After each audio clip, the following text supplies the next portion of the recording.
Okay, so Assalamualaikum and rasanya ada. Assalamualaikum. Very good. Nisa, tutup suara I tak Nisa. Oh, okay. Okay. Okay. So Assalamualaikum and good morning to our honorable speaker for today. So we have Dr. Dayang Nur Karunisa from Faculty of Engineering and also to all participants.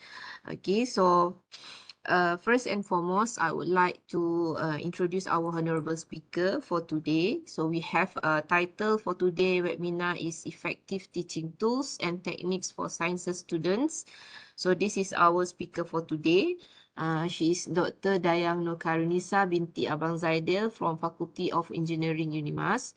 She is a senior lecturer at Faculty of Engineering, and her academic background, she has a PhD in electrical engineering from University Technology Malaysia and also Bachelor Engineering Electrical Engineering in Telecommunications, also from University Technology Malaysia. So her area of expertise is in passive microwave devices and antenna design system, and lots more of awards has been received by her. Okay, so without further ado, I would like to pass the session to our honorable speaker. Thank you. Okay, Assalamualaikum and selamat sejahtera to all of the participants. Thank you, Dr. Dayang Azra, for inviting me to give a sharing session on this teaching tools and techniques for sciences student. So also I would like to thank you to all of the participants for joining this sharing session for today. So basically, for this session, we will have a few agenda, which is the first one. I would like to some introduction on the session itself, and then we will take a look on what are the teaching tools and what are the examples of teaching tools, and also how we try to implement these teaching tools into our teaching classroom.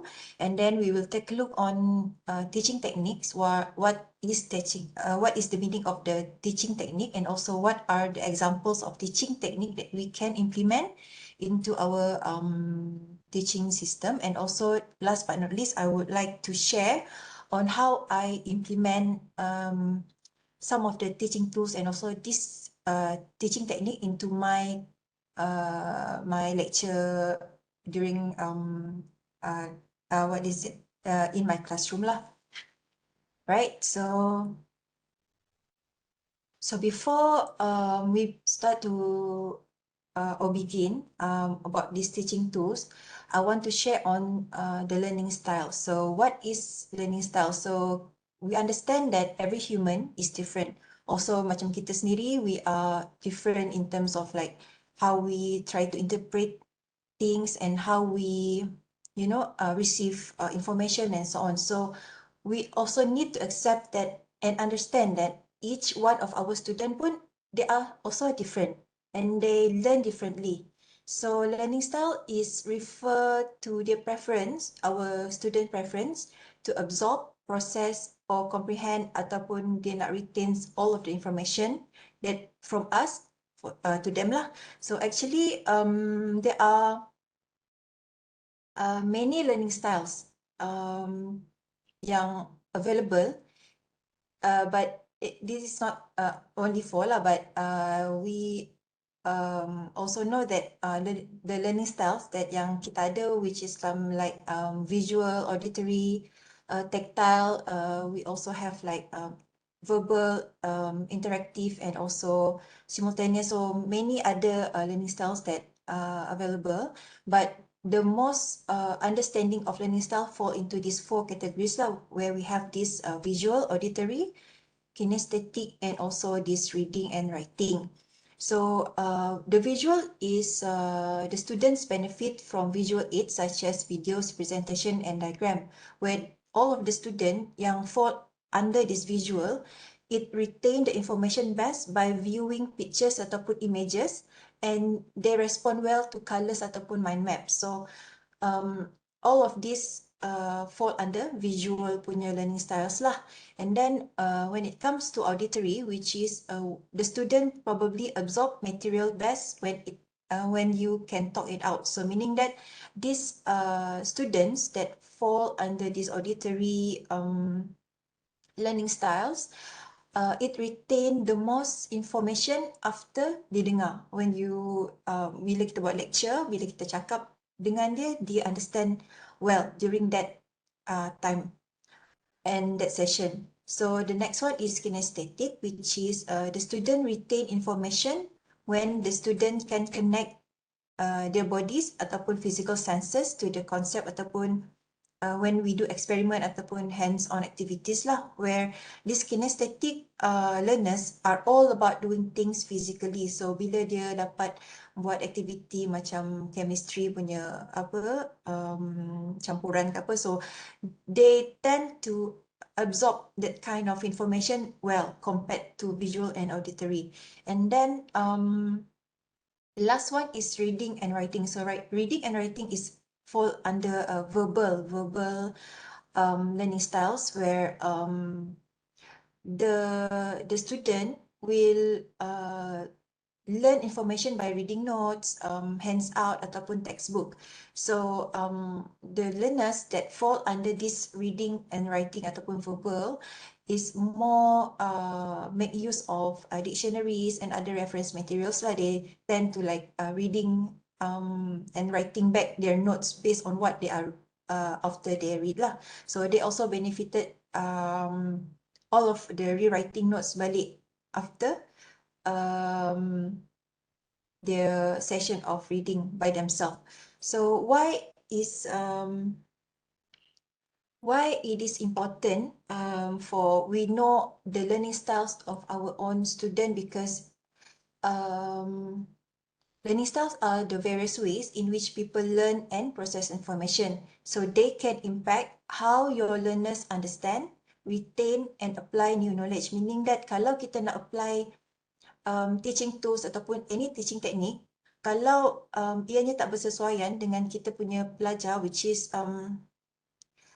dia punya learning style is different, it seems like no use at all. Macam tu lah for me. So meaning that when we know the learning styles of our own student, we can develop the teaching technique dan juga teaching tools too based on what are their preference.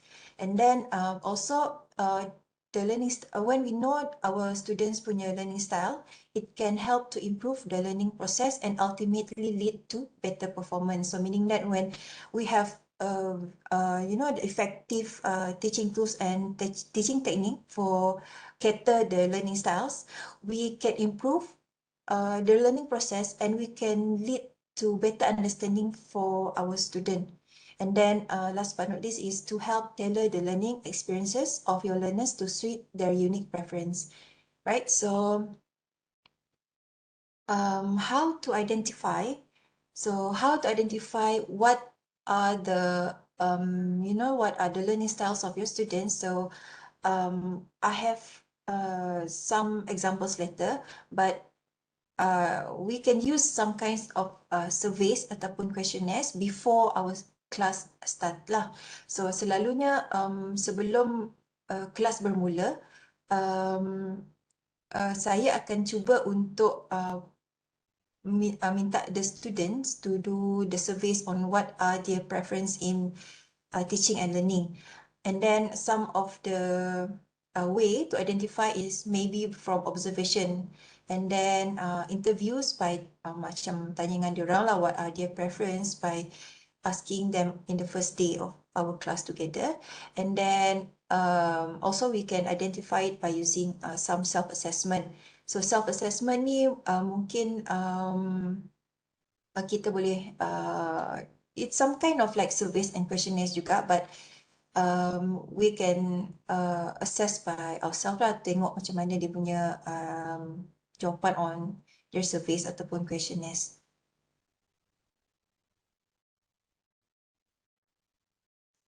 Okay, so here are some of the examples yang saya pernah buat dekat kelas lah. So number one is from the website, and number 2 and number 3 is basically on this PDF lah, kita just bagi the hard copy, and then the student will answer dan kita akan analyse kita sendiri. So for example, the number 1 here, I have this one. So this is the examples of the question lah, which is what your learning styles. Ada 20 soalan. So what kind of book would you like to read for fun and so on. So if you would like to have this link, I can put it in this.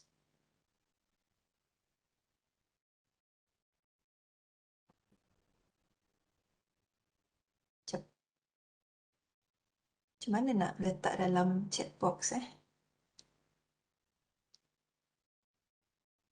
Chat box lah. Okay. Okay. Nak. Okay, so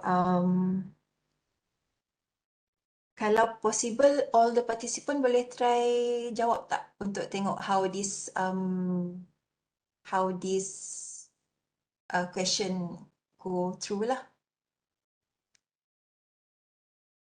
Kalau boleh, participant boleh try jawab, and then saya ada buat satu menti.com ni untuk tengok participant punya learning style. So ini yang selalu saya buat dalam kelas, which is saya akan bagi this kind of link, and then the student will answer based on this Mentimeter. So kalau ada participant yang boleh buat dulu.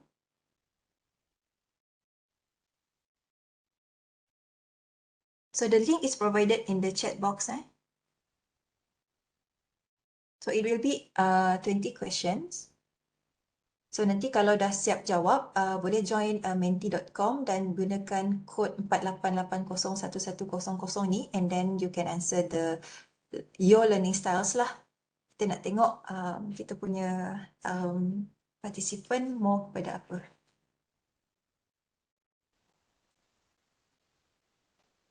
Okay, currently we have minit 8 participant yang dah habis jawab. So we currently waiting for another, I need to see how many participant. Participant is roughly around 30. So maybe we wait for another 5 minutes. Mungkin sebab ada 20 question, so we need more time kot untuk answer. Selalunya this session saya buat roughly dalam 10 to 15 minutes, and this website lah, but ada juga yang kalau you see di dalam slide tadi, I've been I give this okay, I give this number 2 and number 3. Yang number 2 dengan number 3 is more kepada PDF, which is you need to print it out and then you need to analyse yourself lah. So mana tadi? Okay, so this is the example. So this one from this study skills student support services. So this one ada 30 soalan. So the one is when I operate new equipment, I generally, so the student will answer 1 sampai 30. And then now you will need to add by yourself lah, A, B ataupun C. So selalunya kalau you nak easy to analyse, one of the way is kita transfer this question di dalam macam jot form ataupun Google Form lah, so that once dia orang answer, kita terus dapat dia orang punya analysis. So you can directly see lah berapa banyak yang dapat jawab A, berapa banyak jawab B, berapa banyak jawab C. And then another one, number 3 just now is, I think, yes, this one.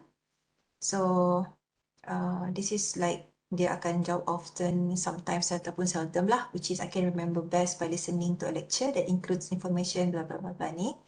And then we need to analyze ourselves what is the points. So how you will get to this one. Kalau jawab often ni, dia akan dapat 5 point, and then sometimes 3 ataupun seldom 1 point lah. So each of the question dia akan refer kepada each learning styles yang tersendiri lah. Kalau contohnya soalan number 2, 3, 7, 10, 14 and the rest ni, it will more towards visual punya preference. Student-student yang fall under this visual learning styles, dia akan most of the time diorang akan jawab often lah for this number 2, 3, 7 blah blah blah ni. And then same goes to this auditory dan juga same goes to this tactile. So tactile is more kepada kinesthetic, which is dia more kepada hands-on punya activity lah. The reason why saya tak dapat nak letak on this reading and writing in untuk kita analyse, disebabkan kita nak gunakan this learning styles untuk kita implement dengan kita punya learning tools dengan teknik. So that's why kalau student yang fall under reading dengan writing, iaitu dia macam self learning. Kita tak boleh nak ajar dia macam mana nak membaca, macam mana nak write the notes and so on. So apa yang kita boleh bantu the student is on this visual, auditory dan juga kinesthetic lah. So yang ini pun if you can do it by using the macam Jot form dan juga Google form juga, where you can do the analysis terus, and then tak perlu nak kita kira by ourselves, but you need change it into some kind of like interactive punya Google form dengan Jot form dululah. So still 8 yang lain. Okay tak? Ada problem ke untuk ni jawab soalan? Sebab at the end of this questionnaire nanti, dia akan inform lah what learner is you. So dia akan inform lah apa yang here are some things that visual learners like you can do to learn better. So dia akan inform lah apa yang perlu, which is macam kita kena sit near to the front of the classroom, and then and some of the things macam apa ni, try to visualize things, and then so on, avoid distraction during study times and so on lah. So dia akan bagi macam some key points lah, apa yang dapat kita buat untuk kita belajar better. So the student pun baca ni pun, so dia orang akan tahulah, so what should they do for them to learn better.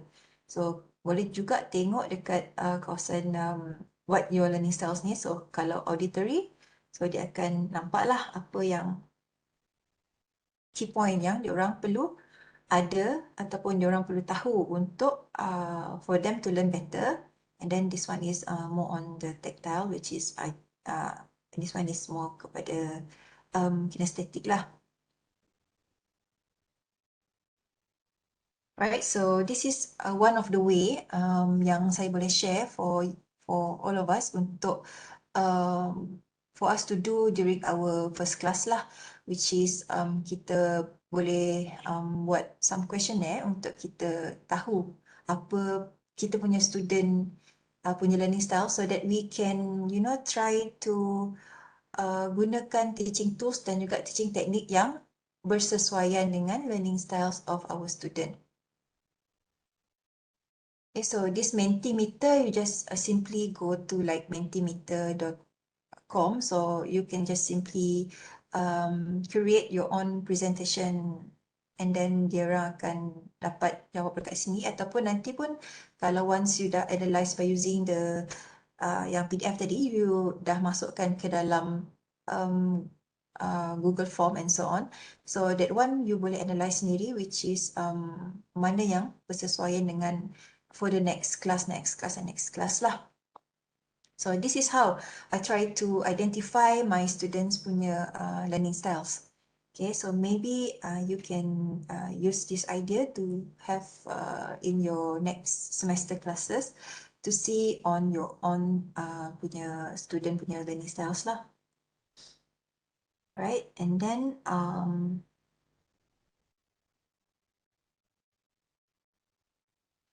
but there is some issues with the concept of the learning styles itself because sekarang ni there is no clear consensus on how to define ataupun measure sebab there are many different models and theories about learning styles tapi diorang tak ada empirical support, meaning that um, another thing to note is that some study dia found out that learners can benefit from exposure to a variety of teaching method, meaning that kalau subjek ini student ni dia more yang questionnaire tadi more kepada general, but some of the student diorang macam when student A bila dia masuk kursus contohnya matematik dia tak boleh nak go to this kind of like auditory, dia kena visual even though dalam questionnaire tadi dia dah under visual. So that is one of the issues lah kenapa learning styles ni macam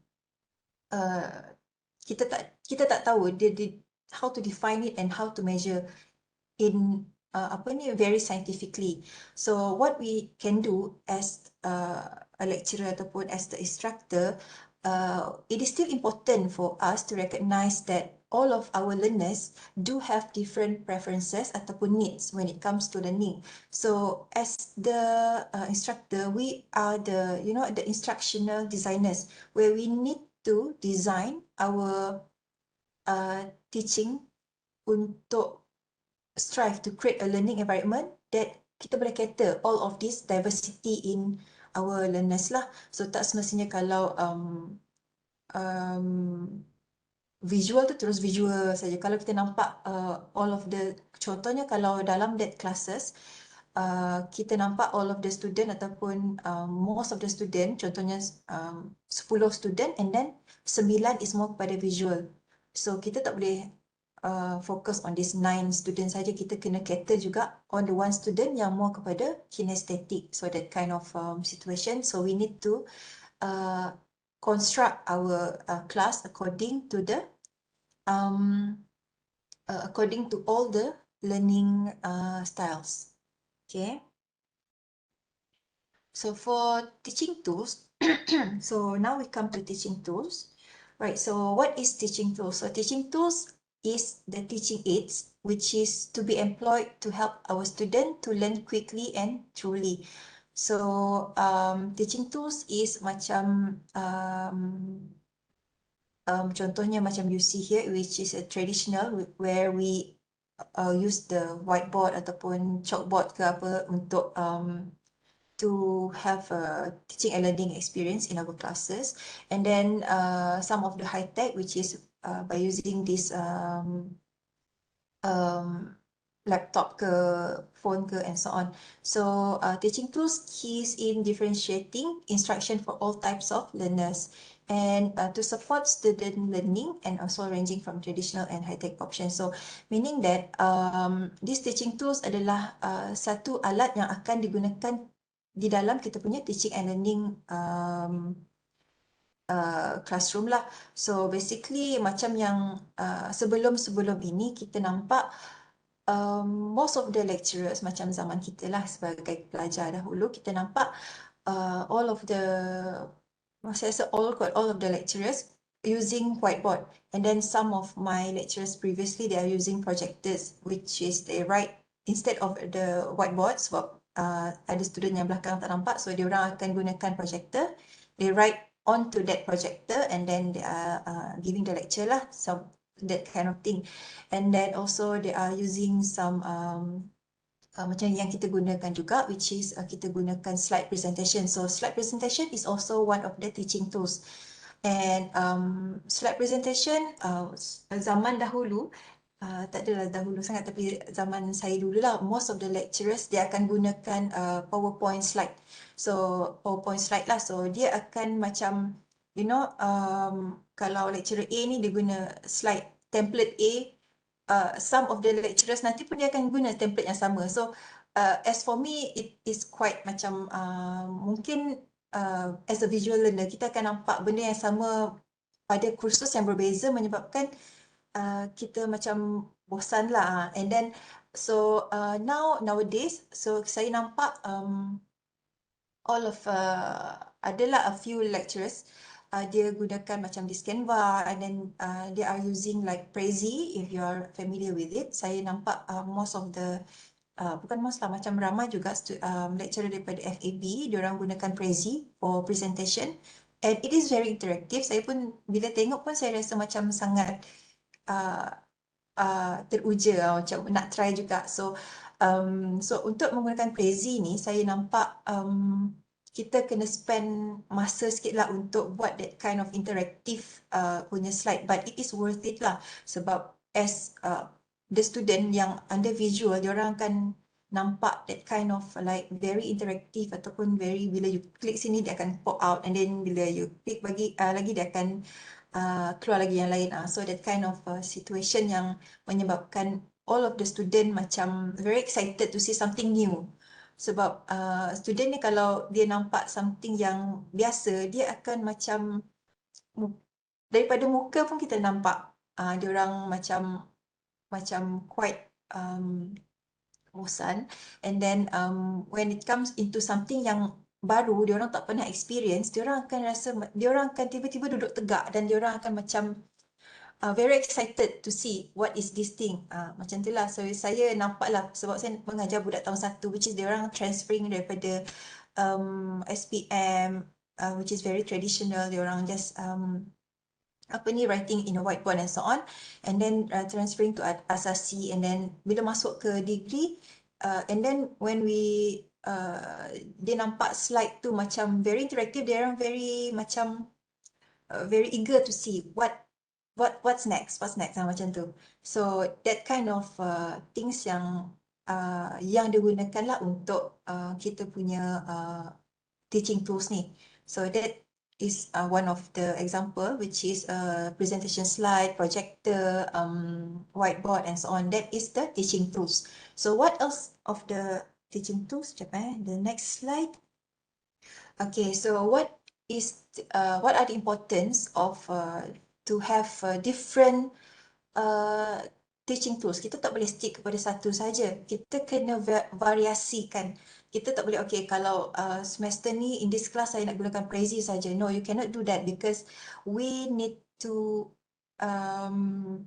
to implement other tools untuk jadikan kita punya kelas tu very interactive, ataupun can motivate the student lah. So the importance of having a different teaching tools in our teaching and learning experience is that the first one is the clarity. So by using different sort of teaching tools, kita can clearly discuss on the concept and it become more clarified. So kalau contohnya, okay, once dalam jam pertama kita dah gunakan Prezi contohnya, and then the next one maybe kita boleh implement some videos, and then next one we can have some kind of like another apps untuk kita clarify all of the information ataupun konsep yang dah kita buat tadi. And then the next one adalah on this active learning. So this active learning is more towards macam contohnya kita dah buat presentation slide. Okay, presentation slide, we have brief all the student on all of the information and so on, and then we try to integrate it with the some online quizzes yang kita dah buat lah, macam kita boleh gunakan Kahoot, kita boleh gunakan Quizizz and so on, Socrative and so on. So we can integrate apa yang dah kita ajar tadi by using this Prezi, by using this PowerPoint slide. So so dia boleh integrate sekali lah. So student akan have this kind of active learning lah. So sama juga kalau active learning ni kita boleh buat macam Contohnya kalau kita buat online classes, macam sebelum-sebelum ni kan ada online classes, so saya buat macam presentation and then I will ask some question and then the student, kalau kita bercakap dengan student during online classes, you all understand kan bila kita cakap yang answernya senyap, kadang-kadang tak bersuara. So one of the way that I did was saya gunakan macam Jamboard, saya gunakan macam this kind of Mentimeter tadi. So they dia orang sebenarnya buat macam tu. Dia orang sebenarnya buat tapi dia orang tak nak bercakap, that kind of thing lah. So that will create active learning and then also save time. So save time ni maksudnya kita boleh jimatkan masa kita untuk introduce the student. Kita tak perlu nak explain everything line by line. Kita boleh macam, okay, you, macam contohnya saya gunakan video untuk, kalau contohnya kelas tu antena kan, saya bagi video on antena and then one of the video dia akan concludekan what is the definition, what are the important parameters and so on in a very short time, in 6 minutes. Video kan dalam 6 to 10 minutes, diorang boleh concludekan the whole thing. Kadang-kadang kalau you find one good video dalam YouTube ataupun YouTube lah, so you can save like your time dengan you can get the video yang dalam seminit dua tu, diorang boleh concludekan whatever you want to say ataupun you want to describe untuk that topic. Selalunya macam kadang-kadang student ni bila dia tengok video, kadang-kadang video ni dia bagi macam situation tau. Macam ada satu video tu saya pernah explain dalam kelas. Saya buat explanation but all of the student macam still quite blurry. So bila saya try untuk cari video yang berkaitan di mana dia bagi satu konsep untuk macam mana transmission through modulation and so on lah. So student lagi faham and diorang keep on remembering on how the modulation ataupun transferring the signal better by using the video tadi. Diorang lebih understand lah daripada apa yang saya cuba sampaikan. Sebab bila kita sampaikan, dia more kepada teori dan kita tak nampak sebab bila macam sebab subjek saya more kepada something yang kita tak nampak, which is macam signal, wireless, transferring. So student tak nampak. So bila saya try to integrate with videos, student lagi macam faham berbanding dengan apa yang saya cuba katakan. Macam okay, you imagine the signal transferring like this.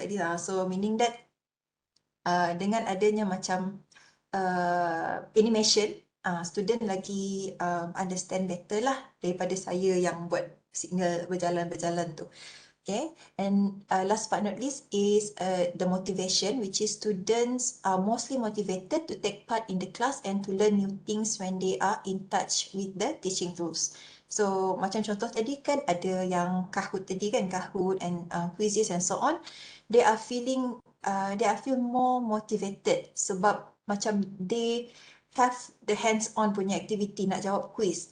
Diorang tak stress lah sebab selalunya bila saya inform dalam kelas, okay, today we have a quiz. So student akan macam, apa quiz? So macam diorang macam tiba-tiba macam tak ready ke apa. So one of the way adalah menggunakan, so bila saya kata okay, kita akan gunakan online quiz. So bila diorang dengar online quiz, which is they are using their phones and then that one is macam auto bagi result kat you punya phone and so on, they feel more motivated lah. Saya nampak dia orang punya perubahan daripada nak jawab quiz tulis tu dengan quiz menggunakan online interaktif tu, dia orang more motivated with the online punya session lah. Right, so types of teaching tools. So I want to see adakah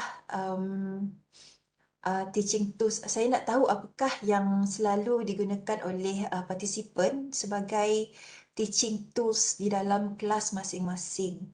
So saya share this link dekat chat box so that kita boleh nampak apakah teaching tools yang biasa digunakan oleh semua participant lah. So you can click on this link dekat chat box. So dia akan directly pergi ke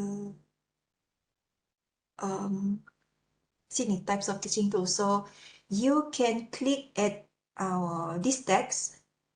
Okay, one of the way this text. You can click and just like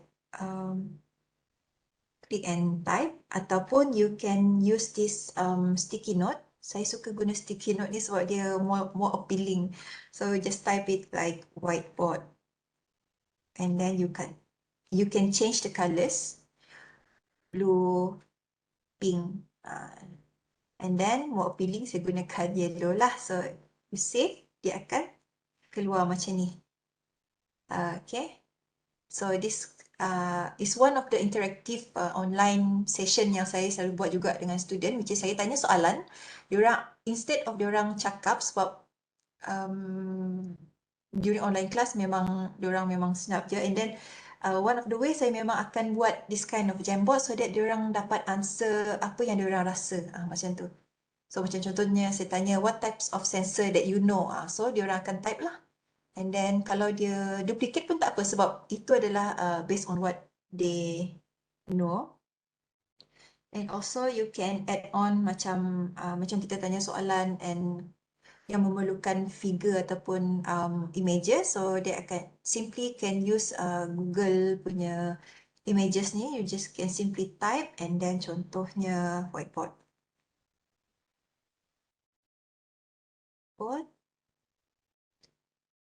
Okay, and just click and then you insert.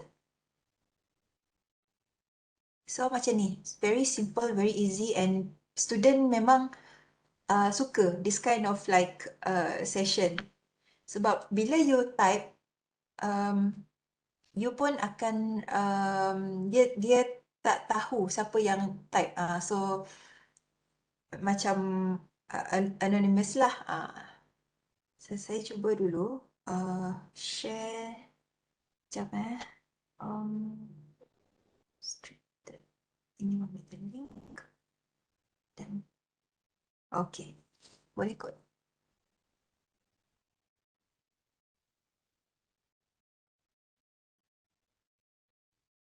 So maybe boleh put images ataupun this appealing sticky notes. Kalau nak tulis pun boleh. You just like like that. Cuma dalam ni saya punya ni tak very smooth, so tulisan pun macam ni. Right, so you can write your answer. So kita boleh tengoklah apa lagi kawan-kawan kita yang kawan-kawan kita gunakan sebagai teaching tools for their classes. So boleh padam juga. So pergi dekat page 13 13 sebab yang 23 dengan 33 tu untuk yang lain nanti. Yang ini dengan yang ini untuk yang lain. So only these types of teaching tools.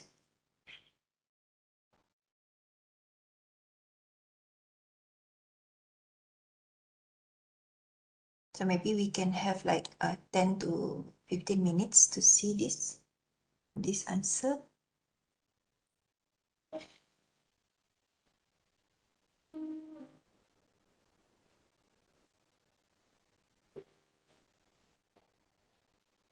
So kita pun boleh nampak lah bila student to try to write something, dia akan pop out. So dia akan inilah. So dia akan anonymous ini. So you can be an elephant, iguana, camel, grizzly, chinchilla ni. Okay. So dia takkan paparkan nama sesiapa lah. Dia cuma just paparkan this kind of this one. Sekejap saya cuba lagi. Anyone. Okay. Saya cuba lagi. Okay. Dapat tak?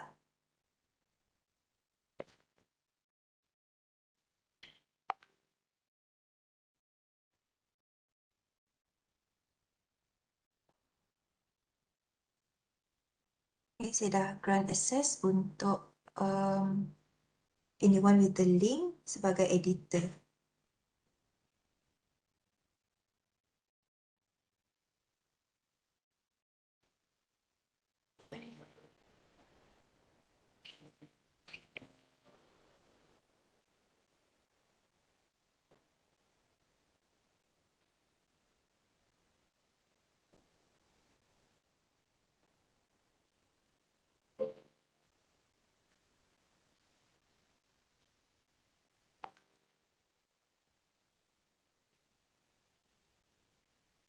Past case.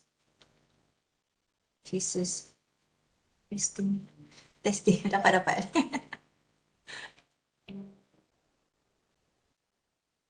Okay, testing dapat cases, YouTube videos. Okay. So I've seen here.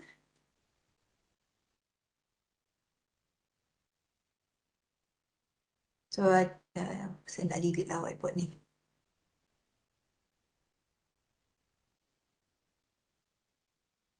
Cik sikit lah.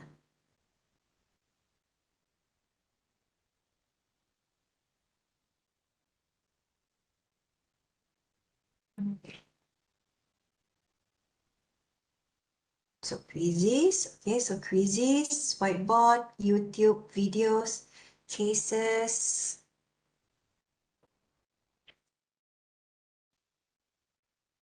Kahoot.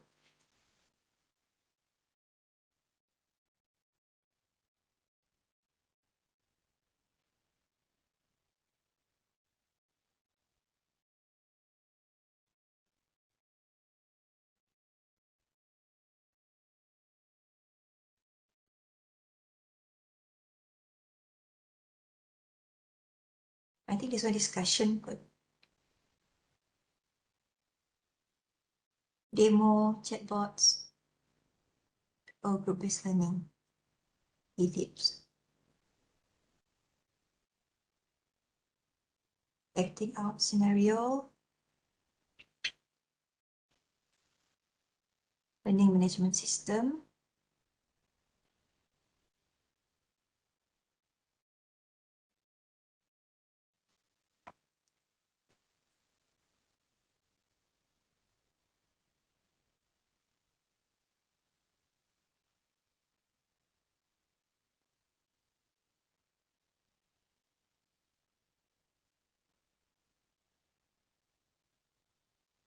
So bila kita sharing macam ni, kita akan nampaklah apa yang kita tak pernah pakai lagi. So maybe that one can be implemented into our class next session.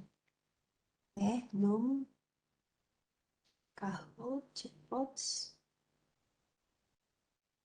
Okay.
Alright, so we can see here ada banyaklah yang teaching tools yang dah diguna pakai oleh rakan-rakan pensyarah yang lain, which is kita tengok kat sini which is YouTube videos, quizzes, demo, Ellipse, acting out, learning management system, Jamboard, roleplay, Kahoot, storytelling, chatbots, Loom, Socrative, Thinkific, and then this teaching tools.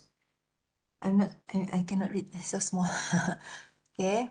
And then this group-based learning, so cases, cuma saya kurang pasti cases ni case study ke? Cases. Okay, but it's okay. Alright. So, let's see what we have here. Saya akan cuba share lah apa yang saya tahu. Right, so types of teaching tools category dalam kategori lah.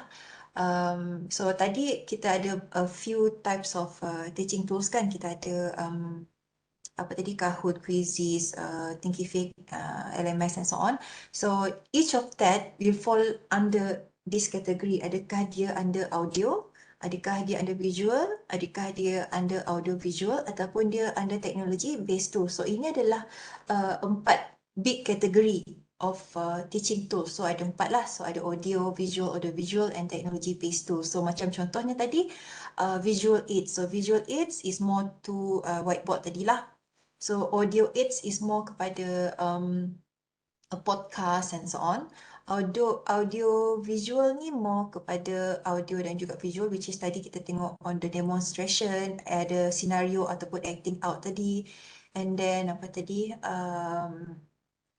YouTube pun, videos pun under audio visual aids. So technology based tools ni tadi macam yang dalam list tadi, macam chatbots, ChatGPT tu pun adalah salah satu teaching tools.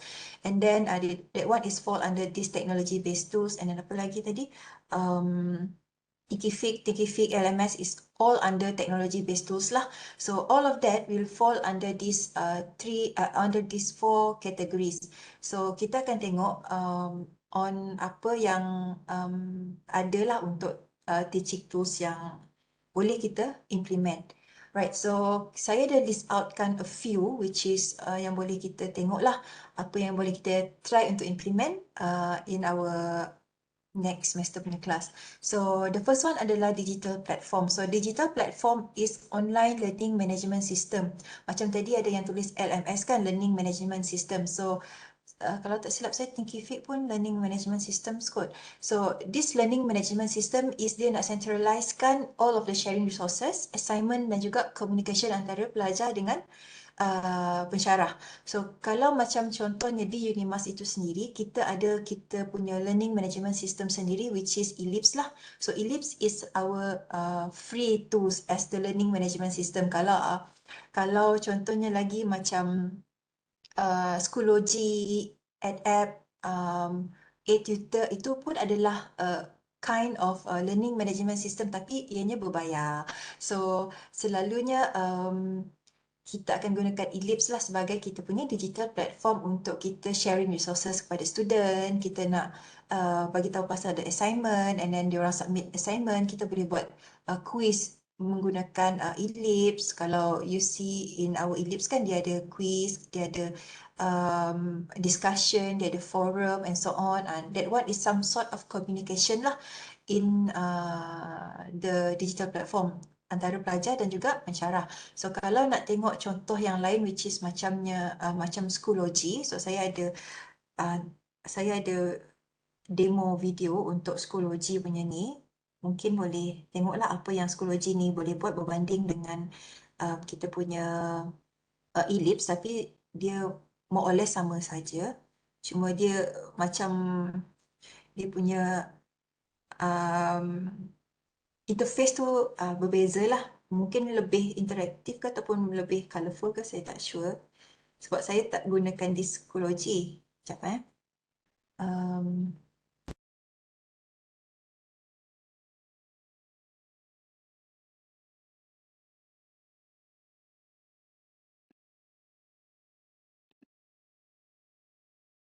is the leading K-12 learning management system. This comprehensive solution supports the entire teaching and learning cycle to improve student outcomes and empower educators. All users have a personalized experience in Schoology Learning with a centralized calendar and dashboard with all of their classes, including the professional learning classes they participate in.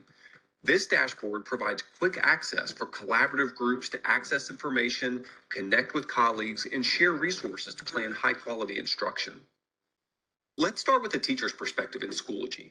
Schoology's powerful toolset lets you build content and engagement locally, including assignments, interactive discussions, and more.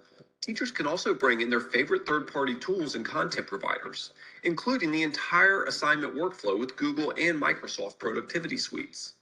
For users that have already built content in Google Classroom, Schoology Learning provides a unique and easy-to-use import tool that lets you bring your work in without having to recreate it. This class is structured in units made of lessons populated with pieces of content. This level of content management and organization is key to consistent and high-quality delivery of instruction. Schoology helps improve student engagement by providing various resources and opportunities to demonstrate learning. Assessment is a crucial step in the teaching and learning cycle.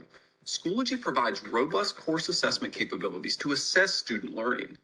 Technology-enhanced items, online tools, and the ability to share assessments offer flexibility to meet needs across grade levels and subject areas. Instant access to results and item analysis gives teachers a whole child view of student progress and the information they need to best support their students. This platform provides the flexibility to collaborate, create, and arrange content to meet individual student needs. Schoology supports personalized learning and differentiated instruction in several ways. Any content or collection can be individually assigned to students or groups of students to ensure that they have access to the right content that meets them where they are. Additionally, with student completion, educators can create personalized learning paths for students that support independent work with predefined criteria and learning experiences. Schoology is flexible and powerful enough to support various grading practices and policies, including traditional and standards-based grading.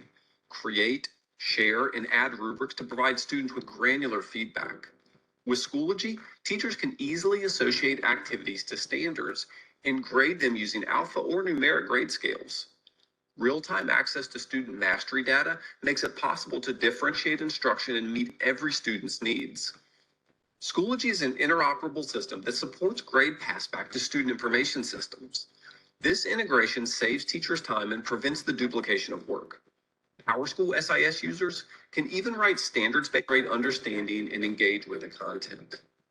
Embedded accessibility tools like the Immersive Reader ensure that students have the support they need to succeed. This critical tool also extends to families to support special needs and language accommodations. Schoology is designed to meet the needs of all students, including the... So itu adalah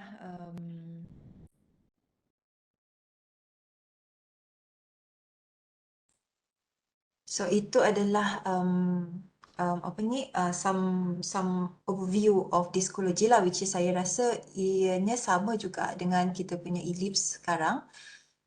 Mungkin ada enhancement sikit daripada yang kita punya lah, but whatever it is, kita punya digital platform which is Ellipse pun memang dah okay dah untuk kita gunakan untuk kita apa ni sharing our resources, submission of the assignment, discussion forum, quiz and so on. Okay, then next one is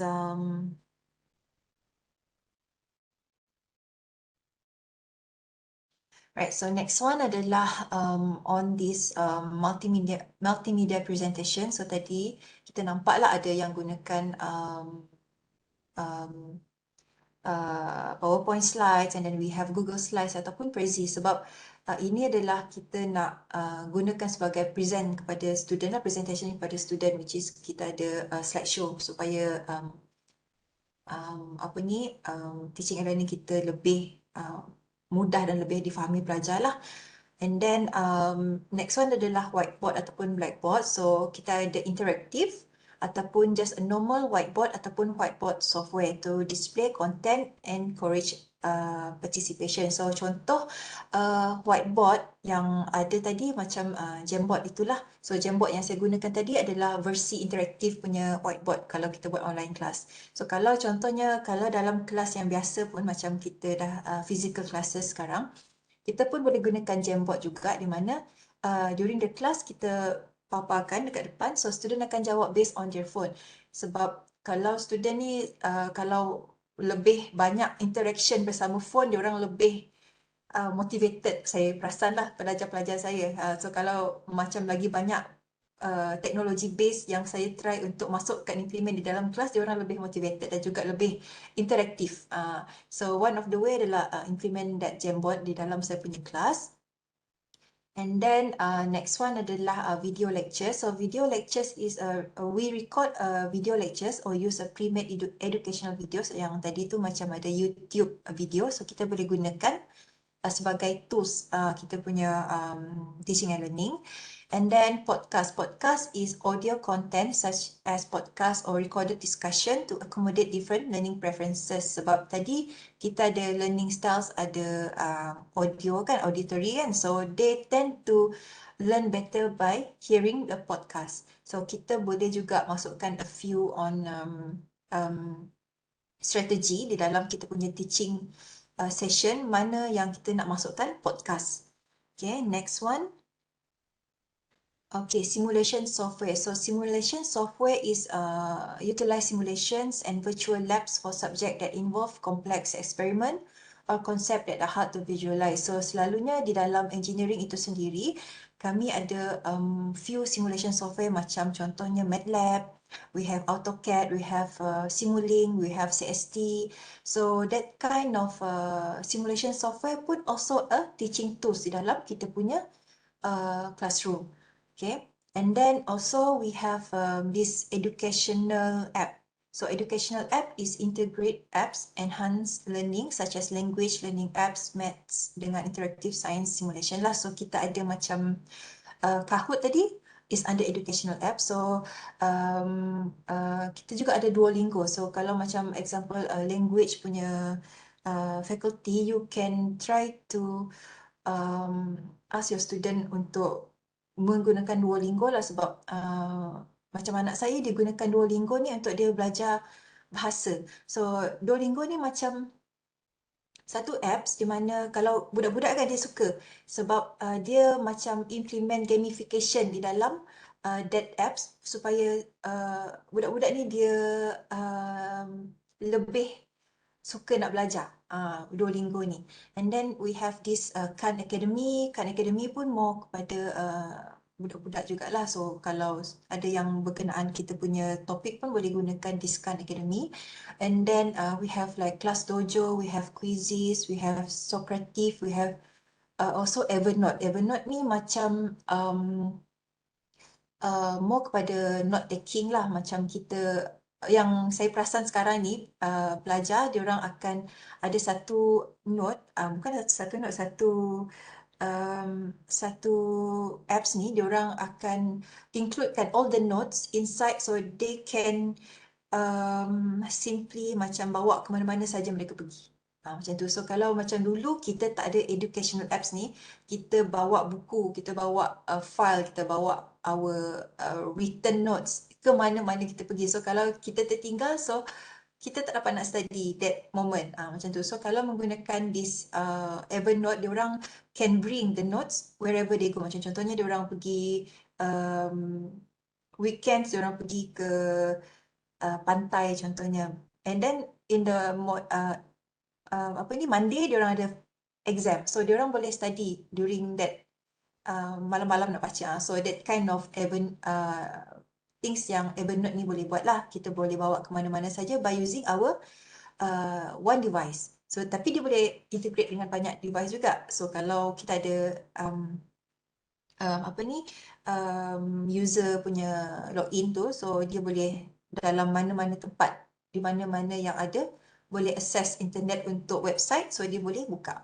Right, so that one is educational apps. So collaboration tools is macam Google Workspace or Microsoft 365, which is the collaborative document.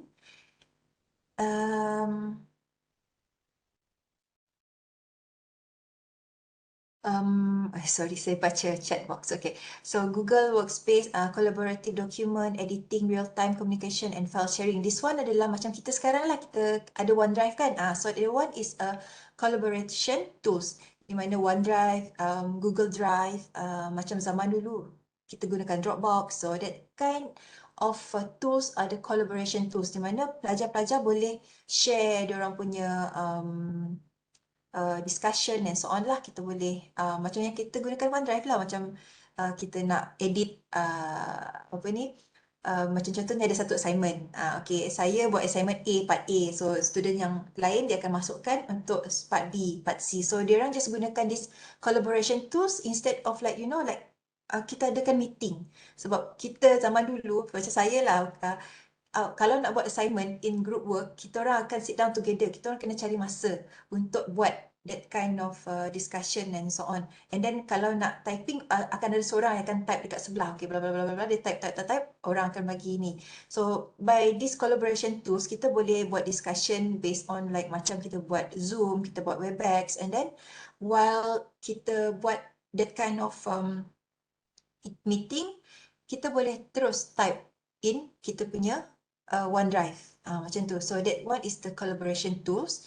And then this augmented, the next one is augmented and virtual reality. So augmented is by kita pakai phone, kita view, dia akan keluar. So that is augmented AR. So VR is the one that we use yang dekat, macam kalau perasan kita ada Pico punya VR tu, that one is one of the VR experience.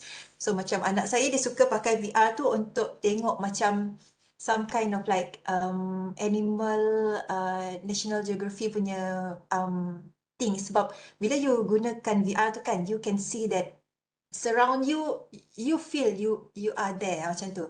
Sebab saya pun tengok pun macam macam seronok lah bila kita nak belajar pasal, contohnya dia nak belajar pasal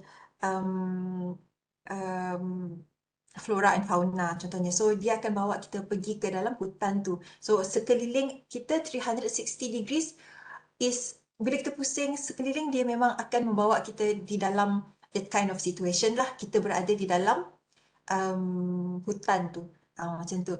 And then tapi most of the time most of us, saya tak rasa kita dapat provide this VR for experience for student. Sebab macam saya more kepada macam circuit and so on. That one is tak sesuai lah nak buat VR. Tapi macam contohnya macam subjek history, geography ataupun sains yang melibatkan macam experience yang luar macam tu. So VR dengan AR memang yang fun lah, the fun way to learn this kind of subject. Okay, and then last ke ni, macam oh ada lagi. Alright, so the next one is the online quizzes and polls. So kita ada Kahoot, Quizlet, Poll Everywhere to create engaging quizzes. So ini pun sama macam yang tadi lah, which is educational apps, which is kita ada Kahoot untuk kita buat quiz after the learning session. Kita akan adakan quiz to see either our student understand ke tak. Selalunya juga di dalam kelas saya akan buat quizzes instead of Kahoot. Sebab bagi saya bila saya buat Kahoot, saya tak dapat nak buat pre-assessment dengan post-assessment. Sebab saya suka buat pre-assessment untuk tahu apa yang student tu tahu pasal saya punya subjek before saya start.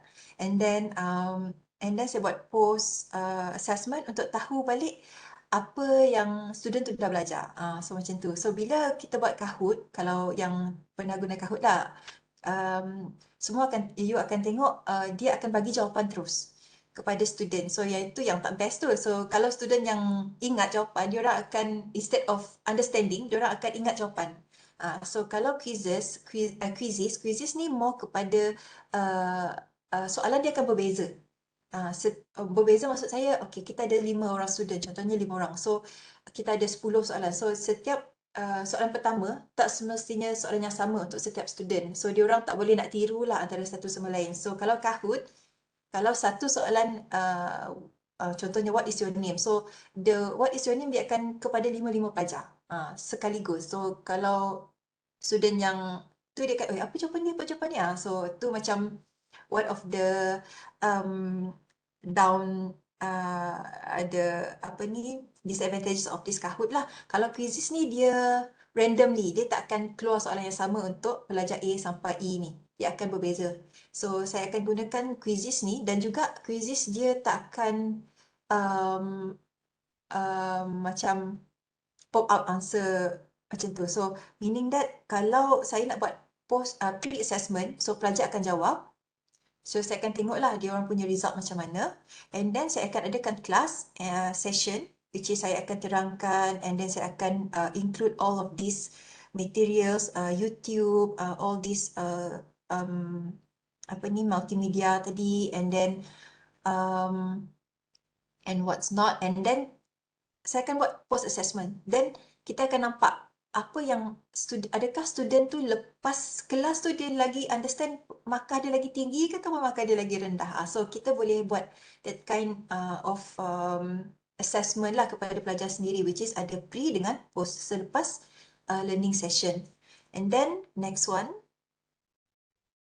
so we have digital note taking. Tadi macam yang saya inform pasal Evernote lah, which is the notes can go wherever with you. So kalau you bawa pergi mana-mana, so dia still ada. Selagi you tak delete, selagi tu ada. So the good thing about this Evernote ialah tadilah it can go wherever you go, tapi dia ada limitation dia lah. Sebab kalau tak silap saya, Evernote ni dia ada limitation storage dia untuk yang free. So kalau pelajar tu nak lebih lagi, dia nak includekan banyak-banyak lagi notes, so dia kena bayarlah per monthly. Kalau tak silap saya tak ingat. Tapi kena bayarlah. And then selain Evernote, kita ada macam Office Lens, kita ada Google Keep, kita ada Microsoft OneNote. So that kind of digital note taking boleh digunakan pakai oleh pelajar-pelajar lah. Kita boleh inform kepada dia orang, okay, you guys can take note by using these apps. So student akan tahu juga apa yang dia orang boleh gunakan during the session of the whole, mungkin the whole year dia orang dekat Unimas ni. So last but not least is the social media. So social media is a private social media groups atau four-glass discussion, resource sharing dan juga announcement. So social media WhatsApp contohnya kan. So setiap kali ada kelas dia mesti ada private social media group. So kalau satu semester tu mengajar 3 kelas, ada 3 lah apa ni 3 lah group kita. So this kind of WhatsApp also teaching tools lah nowadays as under social media, which is kita akan create kita punya social group untuk kita discuss. Okay, kelas hari ni kita nak buat pukul berapa. Okay, kelas hari ni kelas cancel. So that kind of announcement that we need to announce to the student in fast way. Saya rasa tu cara cepat lah, sebab kalau sekiranya contohnya kita boleh gunakan Ellipse juga, tapi selalunya kalau nak cepat tiba-tiba kita ada emergency, kereta tak boleh start pagi tu, so kita boleh directly message to all the students, so the class kita apa ni anjak sikit. So this is under social media lah. Alright, for science students, so tadi berkenaan dengan tajuk which is the effective teaching tools and teaching learning, teaching tools and teaching technique for science students. So for science student, actually dia tak ada specific teaching tools ataupun teaching techniques yang boleh kita implement untuk science student, ataupun tak kisahlah semua student, sebab it depends on few factors. So the first one adalah the nature of the audience. So kita kena tahu nature of audience kita macam mana. Adakah diorang macam contohnya, maksud saya nature of audience ni macam macam subjek tu sesuai tak dengan maksud saya macam ni. Okay, nature of audience ni contohnya kalau kita nak tengok diorang punya tadilah preference untuk learning style tadi. Adakah diorang more kepada visual, adakah diorang more kepada auditory, adakah diorang more kepada kinesthetic. So kita kena tahu factors yang menyebabkan apa yang teaching tools kita effective towards them. Sebab setiap semester, kalau we understand, setiap semester kita akan jumpa pelajar-pelajar yang berlainan. Kita tak akan jumpa pelajar yang sama.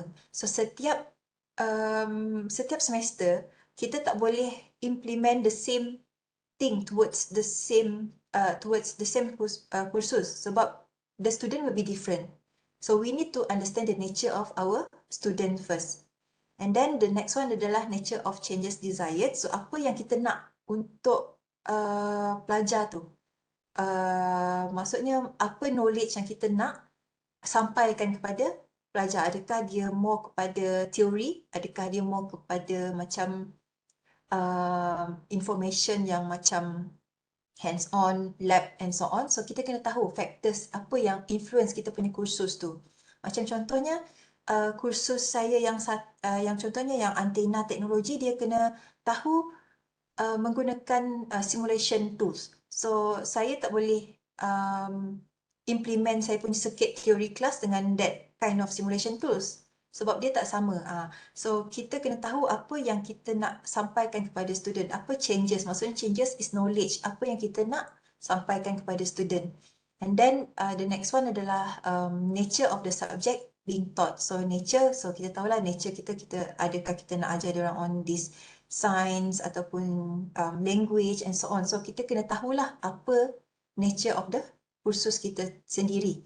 And then last but not least, yang paling important adalah ability of the instructors to handle the tools. Kita kena tahu dan cara nak handle dulu tools tersebut sebelum kita nak nak dedahkan kepada pelajar. Contohnya tadi kita nak student buat notes menggunakan Evernote contohnya kan, tapi kita sendiri pun tak pernah try pun apakah Evernote. So apa yang di sini adalah we need to have the ability untuk handle tools tersebut. Kalau contohnya saya nak saya rasa student-student ni faham kot, macam kot, macam lebih faham sekiranya saya menggunakan Prezi punya presentation. Tapi masalahnya saya tak tahu macam mana nak guna Prezi. So itu adalah factors yang boleh influence lah kita punya apa yang teaching tools yang perlu kita gunakan di dalam kelas masing-masing. Okay, so setiap subjek, setiap kursus dia akan berbeza. So saya tak boleh tentukan, for science student kita kena paling efektif adalah yang ini. Tak boleh, dia kena tengok all these 4 factors. The nature of the audience, nature of changes desired, nature of the subject, and then juga ability of the instructor itself. Apa yang sesuai ataupun apa yang boleh dia handle. Right, so next one is on this teaching technique. So teaching technique pun saya ada satu juga session nanti, which is Jamboard. So saya just nak inform a few things about this teaching technique. So teaching technique is a specific method ataupun approach strategi yang kita need to deliver information. So ada 3 point penting dekat sini, which is we need to deliver the information, we need to facilitate the learning, dan juga we need to engage the student in the learning process. So kita kena ada 3 benda ni, which is deliver information, facilitate learning, dan juga engage for this teaching technique. So this teaching technique is designed to effectively convey concept, promote critical thinking, and create an interactive and engaging learning environment, very widely depending on the subject. So you see here, teaching technique is widely depending on the subject. Age group of the students, kalau kanak-kanak, kalau kita handle kanak-kanak lah, dia orang more kepada bermain. Kalau yang tahun 1 tu macam mana, tahun 2 macam mana, tahun 4 dia akan jadi macam mana. So setiap age group of the student, dia akan ada different dia orang punya preference in teaching technique. Dia tak boleh semua main hentam untuk satu teaching technique ni untuk semua age group ni. So dia orang ada different lah depending on this age of group students. And then it also depends on the specific goals of the lesson. So apa you punya goal yang you nak sampaikan for that kursus. So you need to understand dulu sebelum you try to implement any teaching tools ataupun teaching technique di dalam you punya classes. And then the last one is encompass a variety of strategies that instructors employ to help students understand, retain and apply knowledge. Yeah. Right. So this teaching technique macam tadi yang saya inform, which is we should try to have the teaching technique based on these three things, which is the first one adalah learning objective. Kita kena tahu apakah kita punya CLO. Okay, and then the needs of the students, which is diorang punya learning styles. And then the last one adalah subject matter. Adakah ianya memerlukan any macam educational apps atau and so on. So kita kena tahu ketiga-tiga this three important criteria lah, which is the CLO, the learning styles and also the subject matter. And then the ultimate goal here is we want the student untuk actively engage in our class and to have a deeper understanding and juga diorang suka nak belajar. So kita boleh implement tak semestinya satu saja teknik di dalam kita punya kelas. So kita boleh implement a mix of different technique to cater a diversity in the learning styles itself tadi kan. So supaya kita dapat this one lah, kita dapat this ultimate goal tadi, which is foster active engagement, deeper understanding and a love for learning in students. So kita nak ini saja di dalam kita punya kita sebagai apa ni instructor lecturer, kita nak ini, which is kita nak active engagement dengan student. Kita tanya student jawab, kita tanya student jawab, yang itu yang kita nak. Okay, and then deeper understanding so that apa yang kita ajar student faham. Itu yang kita nak. And then kita nak pelajar kita suka nak belajar dengan kita.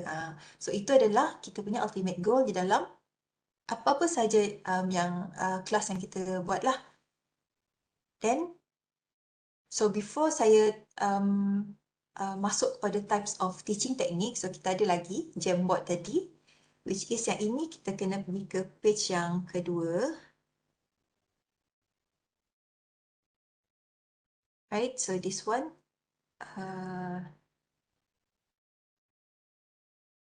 menggunakan link yang sama tadi, dia akan lead kepada yang this one.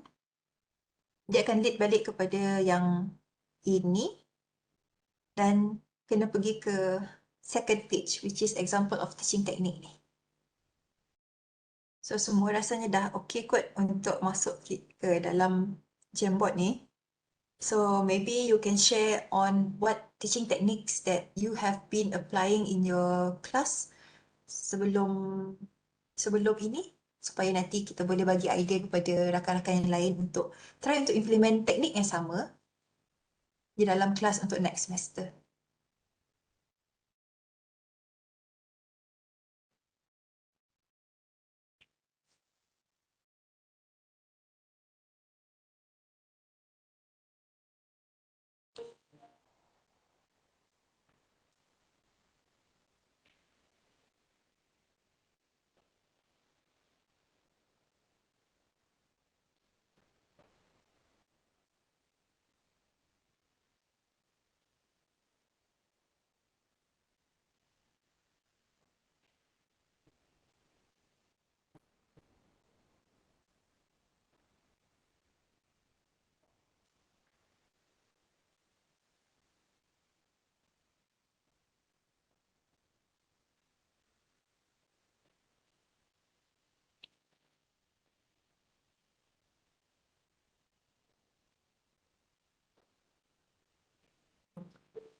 So we have a lot here.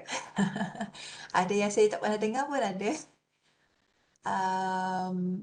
maksudnya saya tak pernah gunakan lah, which is macam yang bedside teaching ni saya tahu this one is for nursing. Sebab engineering kita tak ada bedside teaching, so bedside teaching is one of the teaching technique lah, di mana digunakan oleh pelajar-pelajar nursing. So we have here is a flipped classroom. Flipped classroom, we have here is case-based, field trip, kinesthetic learning, problem-based learning, cooperative, project-based learning, experiential, small group discussion, kita ada lecture traditional, we have summative, we have formative assessment, we have student-centric discussion, task-based visualization, educational games, collaborative learning, practicals, inquiry-based instruction, game-based learning, videos, and so on lah. Okay, so semua ni, okay, so nanti yang lain pun boleh try untuk try to see lah, ada yang berkenaan, boleh try untuk implement in your next semester punya kelas. Right, so can go back here again.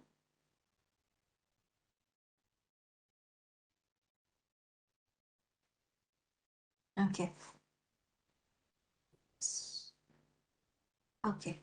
Right, so teaching technique. So teaching technique tadi adalah kita punya method untuk kita convey the information so that the student can engage with us, and then kita nak student understand. So macam biasalah, kita teknik yang pertama sekali saya letak di atas adalah lecture. So kita tahu kita as a lecturer, kita buat lecture lah. So this is the first teaching technique yang boleh kita implement. So for lecture, the instructor present information in a structured manner, often using verbal explanation. We will use slides ataupun any visual aids. So kita boleh, during this lecture, kita boleh implement yang tadilah multimedia presentation. Okay, and then the next one adalah discussion. So discussion adalah students will actively participate to explore ideas, share opinions, and critically analyze topic. So selalunya discussion ni saya akan buat di dalam ellipse, di mana saya akan nampak discussion of the student di dalam ellipse tu one by one lah. So akan nampak student mana yang buat discussion, student mana yang tak. Selalunya saya akan kata, okay, sesiapa student yang buat discussion on this topic, and then dia akan masukkan some of the ideas, opinions in this topic, dia akan dapat 1 markah contohnya. So berpusu-pusulah pelajar-pelajar kita sharing their ideas, their thoughts, their opinions, and so on, right? And then for the next one adalah group work. So group work is student ni dia akan collaborate in a small group to complete a task. Dia akan solve the problems, dan juga dia akan this kind of group work dia boleh encourage dia punya teamwork dan juga peer learning skills lah. So group work ni macam biasa rasanya most of us dah biasa kot on this group work. Macam kita akan bagi assignment kepada pelajar untuk diorang completekan in a small group. So problem-based learning. So problem-based learning is an environmental project di mana pelajar kena find a solution to the problem, and then finally dia akan present the solution. So that one is a problem-based learning. And then for case study pula, case study ni adalah student akan analyse a real hypothetical situation, dia akan understand, and then on the theory, dan dia akan apply untuk practical context. So problem-based learning, case study ni mau kepada in-depth analysis of one student ataupun di dalam group. So the difference between case study dengan problem-based yang saya boleh share lah, which is case study ni dia fokus kepada applying existing knowledge to a specific case. Tapi PBL ni dia more fokus kepada constructing new knowledge. So yang tadi case based, dia nak apply yang dia dah tahu kepada specific case. Tapi untuk PBL ni dia nak belajar balik, construct new knowledge untuk propose a solution. So that is the difference between problem based learning dengan case study punya learning. And then So next one adalah on this hands-on activities. So hands-on activities macam yang kita understand, engage in experiment, demonstration, interactive activities, which provide a kinesthetic understanding of concept. So macam contohnya for engineering, kita orang akan buat satu lab electrical. Contohnya pelajar dah belajar on the theory of this electrical punya things, and then we will engage them with few experiments ataupun demonstration macam mana nak guna pakai all that kind of theories in a real experiment and demonstration. And then flip classroom dengan jigsaw technique ni, actually saya pernah buat this kind of technique dalam kelas, which is flip classroom dengan jigsaw technique ni saya implement sekali. So flip classroom ni, student dia akan review material outside the class, and then dia akan gunakan class time tu untuk interactive discussion activities dan juga problem solving. So selalunya untuk flip classroom saya akan bagi macam notes, saya akan bagi journal paper, saya akan bagi video yang berkaitan on that subject matter. And then a very small topic, and dia tak boleh very wide. Dia kena satu topik saja. Dia tak boleh very big topic sebab student tak boleh nak digest semua. Sebab kalau kita baca banyak journal paper pun banyak sangat information yang kita kena extract from that. So the student dia akan fokus on one topic. Contohnya kalau you nak dia tahu on the parameters of antenna. So you just give the information about parameter of antenna saja. You tak boleh talk on the antenna as a whole. So apa tadi lagi? Videos, journal papers, notes, and then saya akan bagi seminggu sebelum. So in the WhatsApp group saya akan inform, okay pelajar sila baca this kind of information yang saya bagi di dalam ellipse. So ada 3 benda ni, so diorang akan baca and belajar by themselves lah. And then bila sampai during the class, saya tak akan bagi information dah on this kind of parameters of antenna tadi. Saya akan minta diorang yang akan buat discussion sesama sendiri. Dan juga saya akan terus directly akan buat, okay, we will have activities such as like Kahoot to see either you understand ataupun tak on you punya reading. And then I will give some sort of like problem solving untuk diorang solve based on parameter yang diorang dah belajar. So contohnya saya bagi satu situation, saya bagi satu graph. Okay, so pelajar kena tengok this graph. So what can you extract from this graph? So diorang kena tahu apakah parameter yang diorang dah belajar tadi ataupun yang diorang dah read sebelum kelas masuk ke kelas. So diorang macam jawab, and then diorang akan present and do some discussion apa yang diorang dah buat on this problem solving tadi. And then so this jigsaw technique pula, so jigsaw technique is the student will become an expert on a specific topic and then share their expertise with classmates ataupun promoting. Sekejap, mungkin ada error. Lisa hilang. Okay. Dah. Okay. So saya pernah try untuk implement this jigsaw technique di dalam saya punya kelas, but there is one comment from the student. Dia kata dekat saya, actually diorang sangat takut, I mean bukan sangat takut giving their opinion, tapi diorang takut diorang punya kawan tu bagi information yang salah. Macam tu. So because this jigsaw technique, saya macam divide them into few group, and then dalam group tu diorang akan discuss on a specific topic. Macam contohnya dalam satu CLO tu, dalam learning unit tu ada different subtopic, which is ada 3 lah contohnya. So akan saya bagikan kepada 3 group. So group A dia akan discuss on the topik A saja. Group B topik B, group C topik C. So setiap pelajar di dalam group A, dia orang akan present all the information yang dia orang tahu kepada group B dengan C.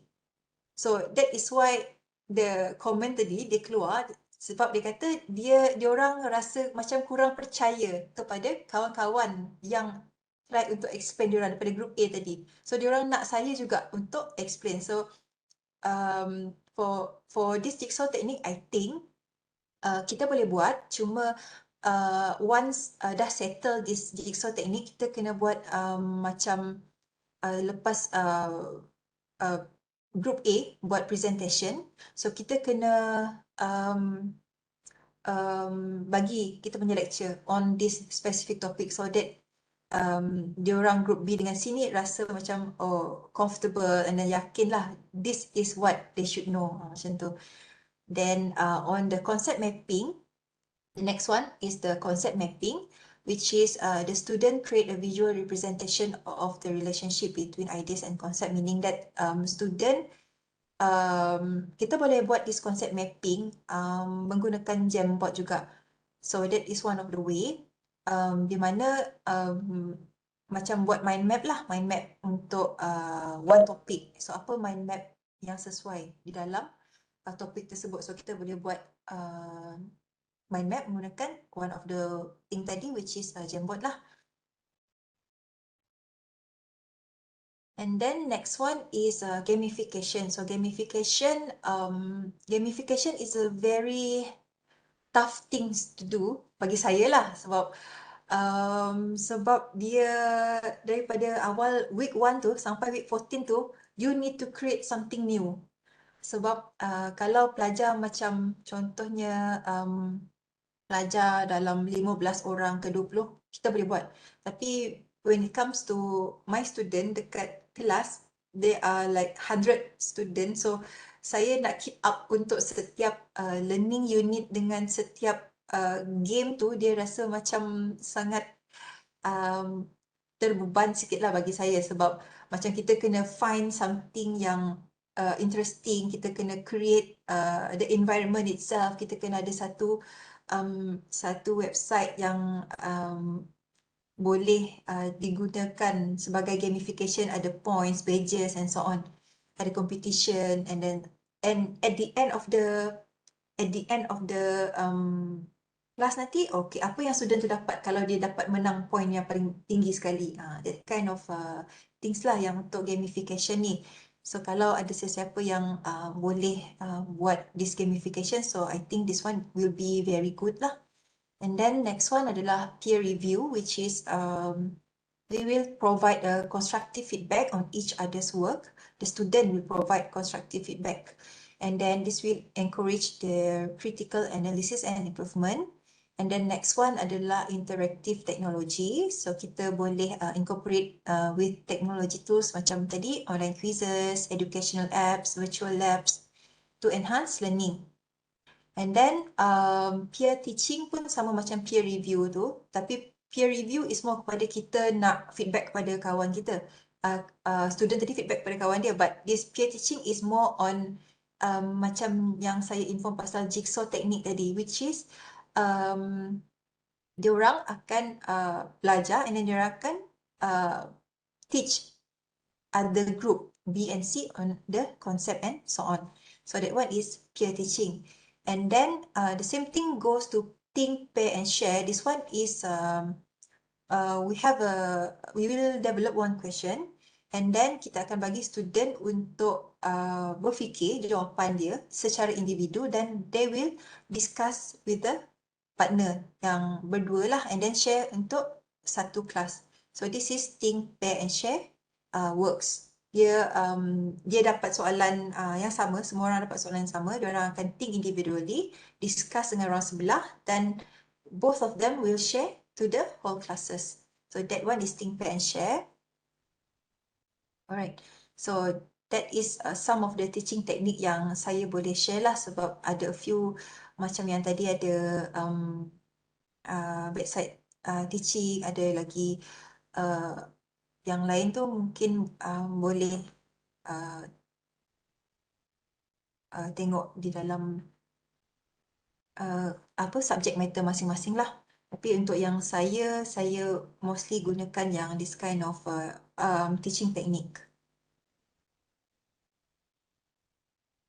So what is the importance of this teaching technique is that we want to attract the students' attention.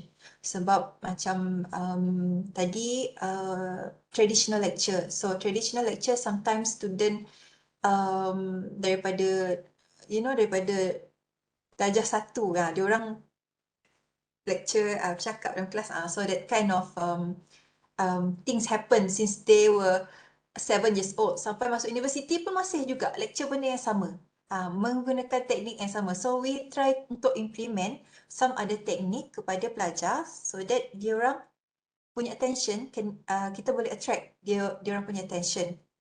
And then number 2 is encourage to prepare for the lesson before the class. So this one number 2 is that macam contohnya yang macam flip learning tadi. So that one adalah salah satu untuk prepare the student with the lesson before the class lah. Sebab saya perasan kalau kita buat flip learning, at least student tu baca and then have a rough idea on what will they learn in the class with us. Diorang akan lebih faham sebab dia orang macam bila when we read, kita akan ada question pop up into our mind. Kenapa ni macam ni? Kenapa tu macam tu? So when it comes to the class, kita akan explain, and then bila diorang yang question tadi yang diorang bermain di fikiran tu, diorang boleh tanya during the class. So tak payah macam kalau lecture, traditional lecture, kita akan explain before they read, kan kita explain je, and then during the class and then baru diorang nak baca, diorang ada soalan, so diorang tak tahu nak tanya bila. So it is better for them to at least have a very rough idea apa yang akan diorang belajar on the next class. And then the next one adalah number 3, interested in the subject and creates eagerness to learn more. This one pun sama jugalah, di mana kalau student tu tengok contoh tadi yang flip classroom tu, dia dah baca, so dia akan eager nak tahu, okay, kenapa ni macam ni? Kenapa tu macam tu?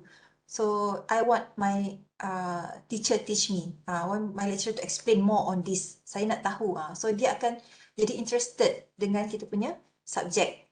And then satu lagi macam contohnya kalau kita implement contohnya tadi, which is PBL ataupun case study. So diorang eager lah untuk tahu macam mana that kind of situation yang in real life punya problem yang diorang boleh solve based on apa yang diorang dah belajar. So student suka yang macam tu. Yang engineering ni lah, diorang more kepada kalau macam diorang belajar teori saja, diorang macam tak berapa nak understand on kat mana nak guna this mathematical punya equation kepada real life. So kalau at least kita bagi PBL ataupun case study kepada mereka, so diorang will they know how to when and how to use the equation yang diorang belajar tadi, all of the circuit yang diorang belajar di dalam kelas untuk diimplementkan di dalam this teknik of PBL dengan dan case study tadi. And then number 4 is stimulate the mind of the students to learn and to understand the subject rather than memorize. Okay, right, so next one. So what is the best teaching method? So bagi saya tadi, this one same goes with the teaching tools tadi. What is the best teaching tools? So what is the best teaching method? So we need to understand the factors influencing the best teaching method ataupun teaching tools yang kita gunakan. So macam contohnya tadi kita ada audience kita. So kita kena tahu nature of the audience itself. Kita kena tahu kita punya subjek, apa yang sesuai ataupun apa yang tidak sesuai. So kita jangan masukkanlah. So apa yang sesuai kita gunakan. So kita akan when we have this kind of factors influencing our teaching strategy ataupun kita punya method dengan kita punya tools, kita boleh create our own create our own situation. Macam mana kita nak ataupun kita punya learning, kita punya construct kita punya learning and teaching and learning punya experience dalam kelas.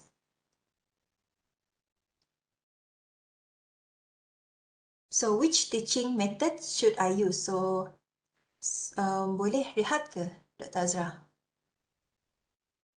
Sebelum Boleh? okay. So kita rehat dalam 10 minit macam tu. So dalam 11.35 kita start on which teaching method should I use ni, sebab saya nak share on saya punya ada some of the things here lah untuk kita buat apa ni, hands on macam tu. Boleh.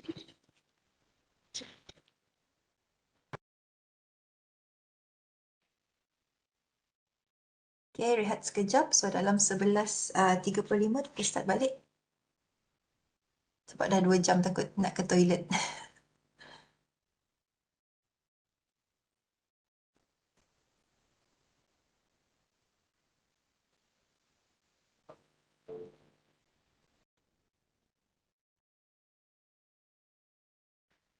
So saya ada satu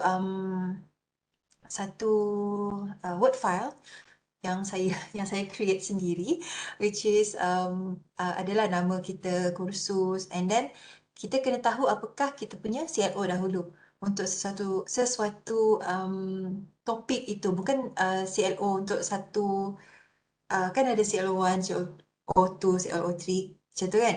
Tapi yang saya maksudkan learning outcome dekat sini adalah apa yang kita nak student tu understand. Apakah outcome daripada this whole thing letter, macam tu. Itu adalah maksud learning outcome. And then teaching technique. Teaching technique apa yang saya akan masukkan ataupun saya akan try untuk implement di dalam teaching technique untuk cater this learning outcome. Dan juga untuk menjayakan all of this teaching technique, apakah teaching tools yang akan saya gunakan. So these 3 things dia berkait rapat lah. So apakah teaching technique yang dapat cater the learning outcome, dan juga apakah the teaching tools that can cater the teaching technique. So dia kena lepas satu. Okay. And then you can see dekat bawah sini which is the process, which is kita ada the introduction, we have the process, dan juga we have the end session. So saya akan cuba share dekat chat box. Dapat share PDF kah dalam chat box? Dapatkah? Si pasti ke dokumen kot rasa. Macam ni nak share dokumen tau. Try OneDrive pun link. Oh, perlu upload dulu lah. Sekejap, macam mana? Sekejap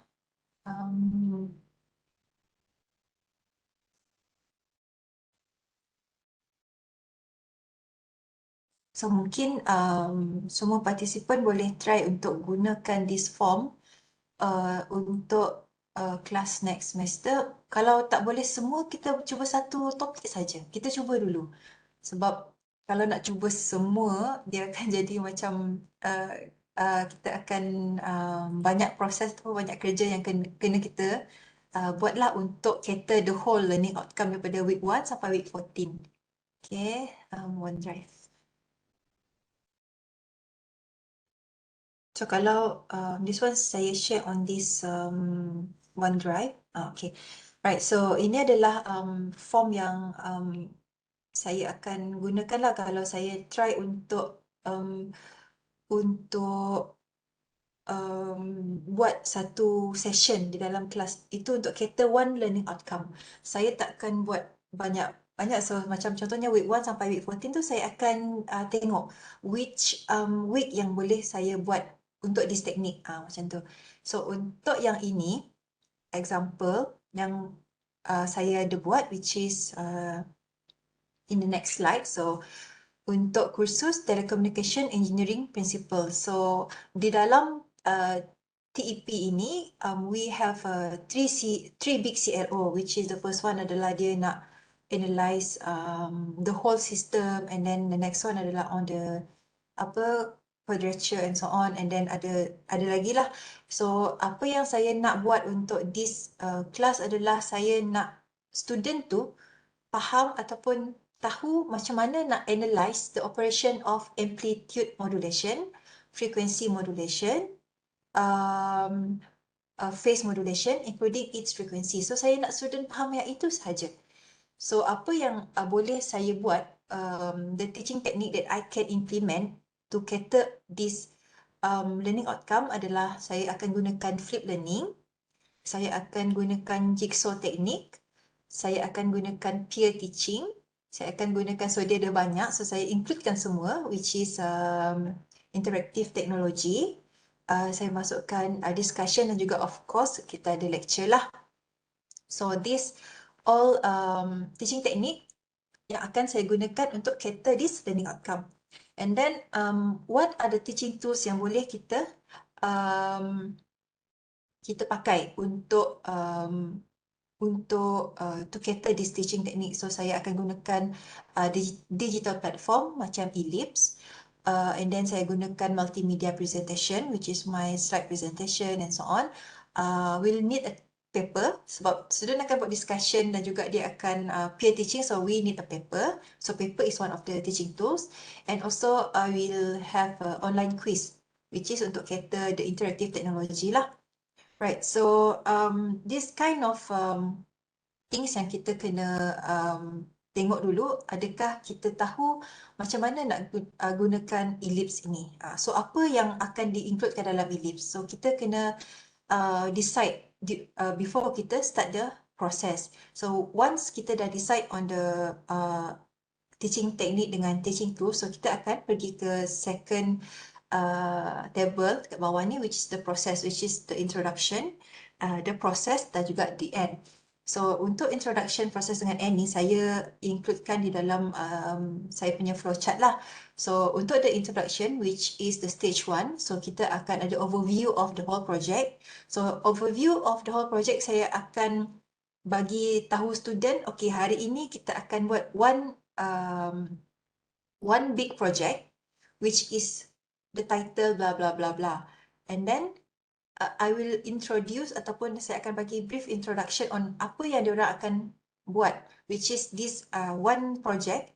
Dia akan didividekan kepada a few sub-project, which is project 1, who am I, project 2, the missing piece, I am not alone, you complete me, be wild. So and then the process adalah dekat sub-project tersebut di mana student akan participate in all of this, number 1 until number 5. That is the process will be done in this learning outcomes. And then at the end, apa yang akan saya buat adalah on the discussion dan juga survey untuk tengok adakah student okay tak on this kind of project yang saya buat. So kalau yang ada problem macam yang tadi, saya inform ada student yang takut untuk terima information from their student lah. So saya create a survey lah, yang itu yang saya dapat that kind of comment daripada student tu. So saya akan create a discussion dengan survey untuk this project, adakah diorang okay ataupun tidak. So how I implement this learning outcome. So saya akan share this slide. Saya tak ada video saya sebab saya mau kepada gambar saja hari tu. So saya akan stop this one.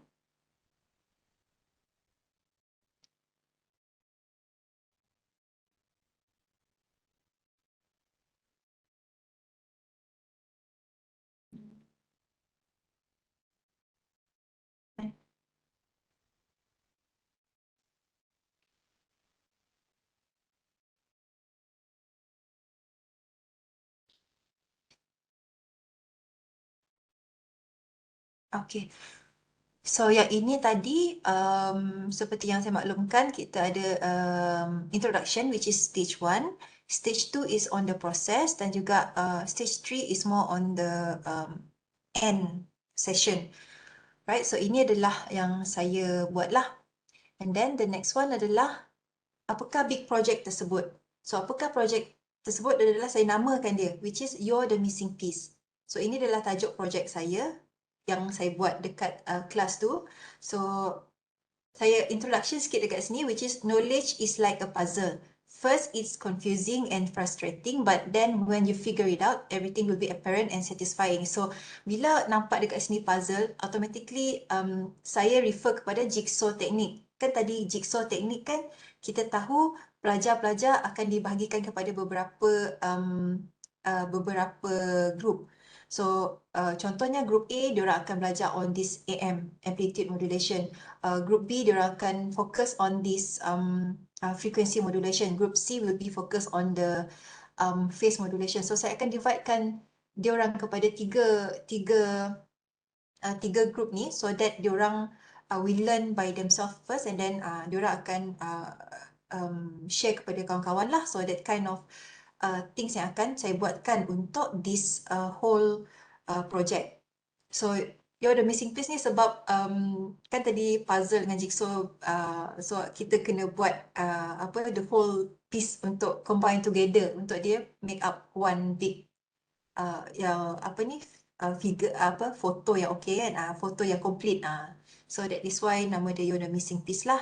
So saya masukkan tarikh and then masa, and then this is some of the information for the student, which is follow guidelines from time to time to finish the incomplete puzzle.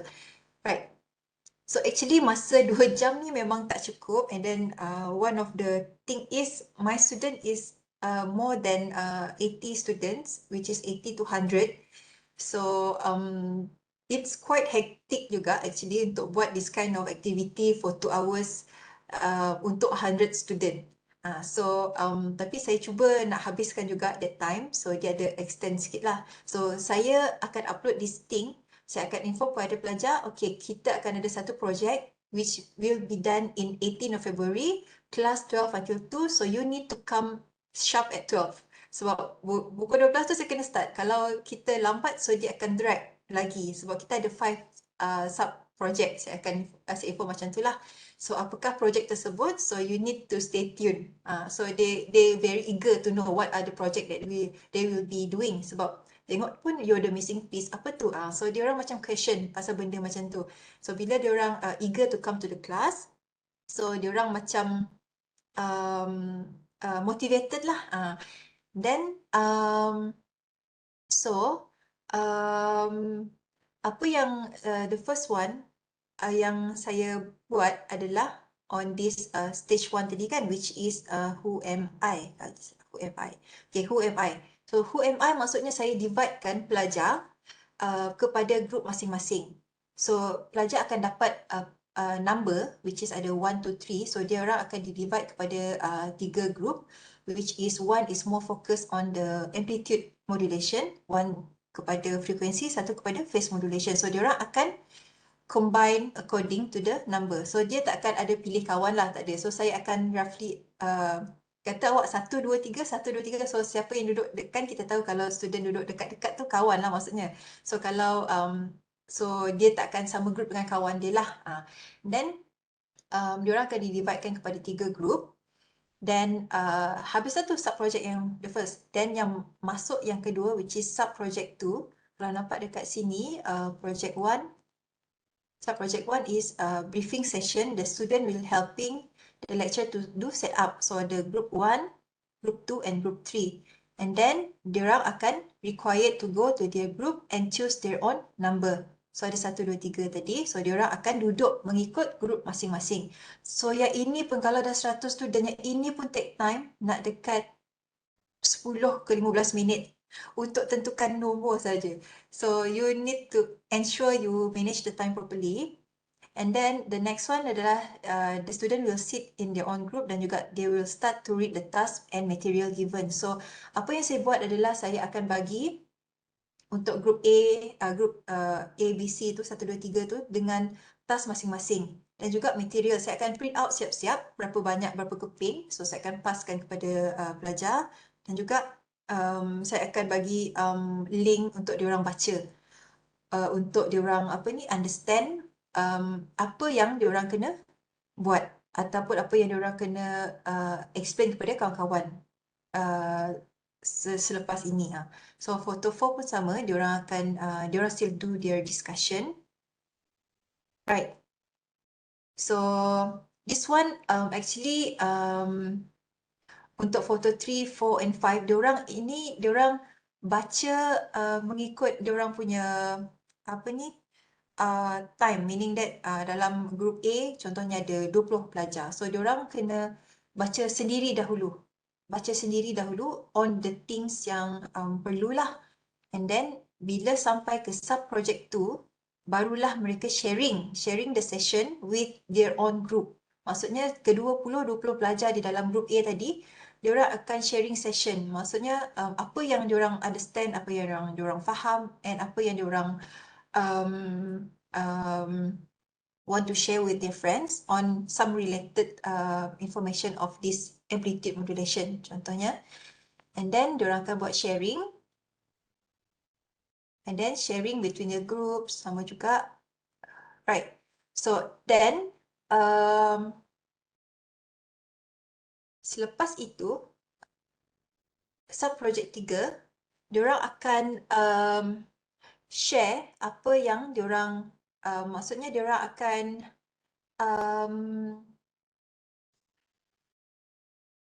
macam menjadikan, diorang akan cari what is the gist of the things yang diorang kena faham dalam that topic. Kan ada banyak tadi diorang baca so many topics yang berkaitan, and then diorang try untuk sum up apa yang perlu diorang buat ataupun yang diorang kena understand for sharing untuk next group nanti. Okay. So and then bila sampai ke sub project number 4 is the knowledge sharing lah, di mana ada 20 pelajar tadi. So diorang akan masuk kepada group masing-masing. Maksudnya A ada 20, B ada 20, C ada 20.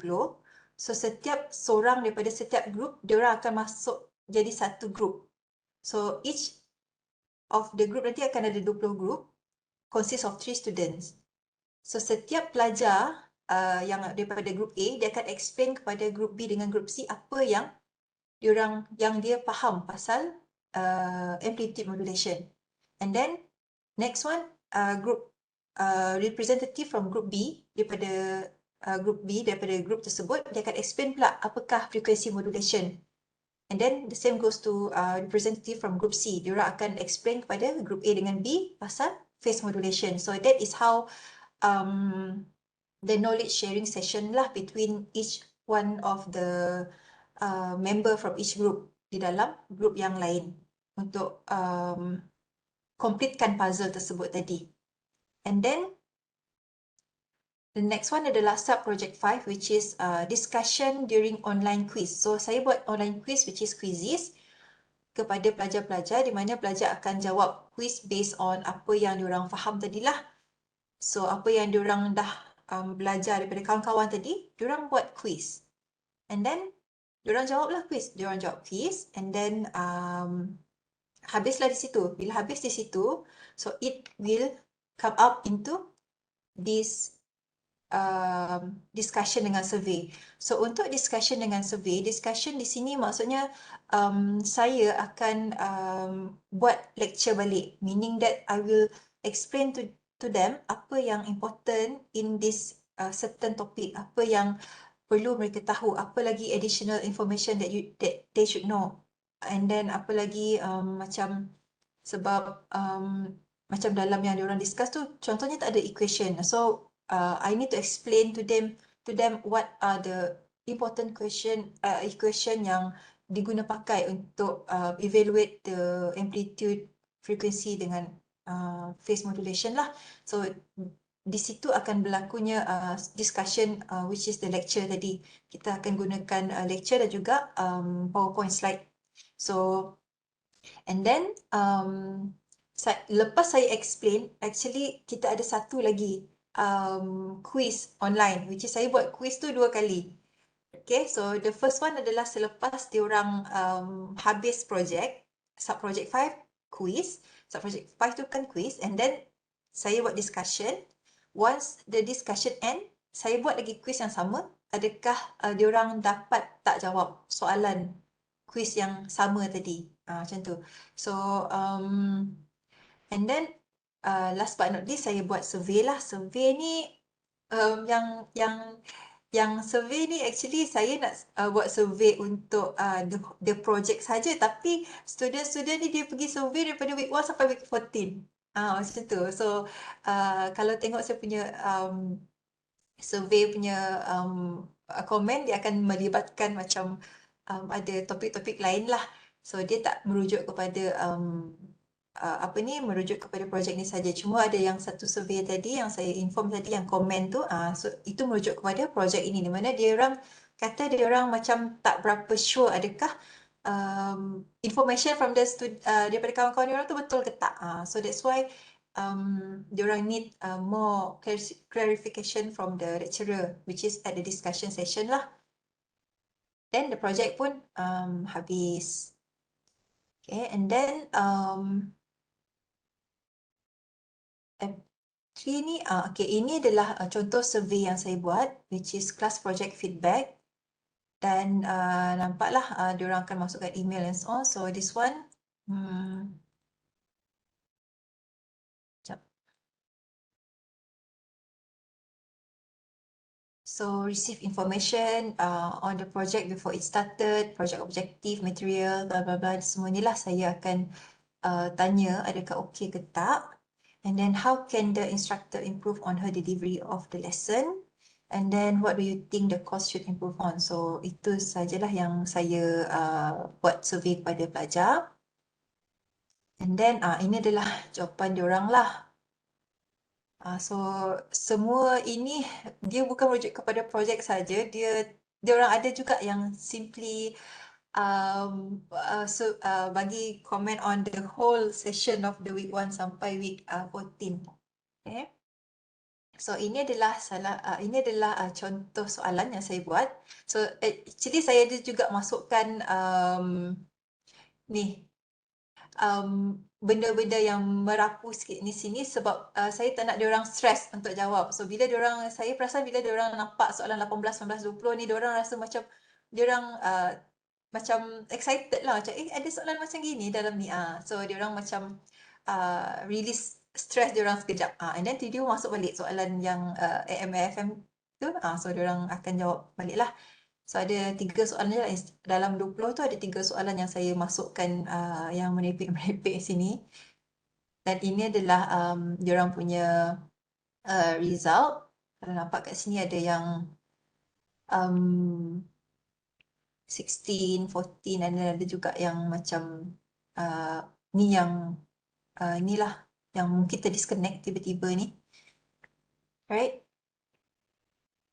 So that is how I try to implement yang tadi tu, which is saya punya ini di dalam saya punya teaching punya apa ni, class teaching and learning.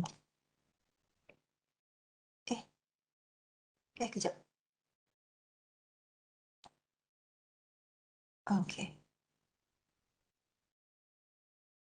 So I think sampai itu sahaja saya punya sharing session, Dr. Azra. Okay, so I will open for question and answer from the participant. You can either unmute your mic or you can either put in the chat box.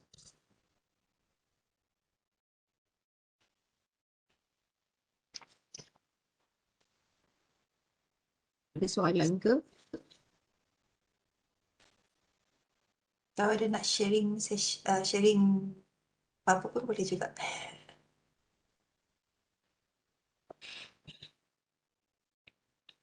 Okay, so there is no question from them, one question from me.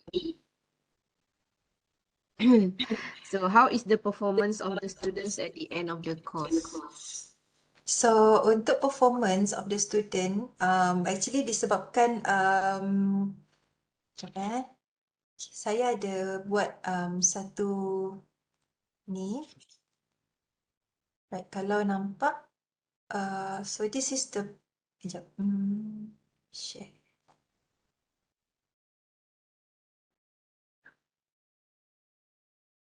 Nampakkah? Belum. Okay. Okay. So this is the performance of our student on this subject lah, which is for sebab tadi yang learning outcomes untuk AM, FM and PM is ada CO1, course outcome 1. So kan untuk learning outcome tadi dia adalah yang tu adalah untuk sikit tu saja. So itu adalah subtopik daripada topik CO1 ini. So untuk CO1 ni dia merujuk sekali kepada the whole introduction and so on. But this is the carry mark yang saya dapat tunjukkan daripada projek tersebut lah. Ada yang most of them dapat very good marks for me because most of them is like 14/20 ke atas. Tak ada less than, ada seorang 13 ni lah. Ada seorang 7.5 down. Oh, This.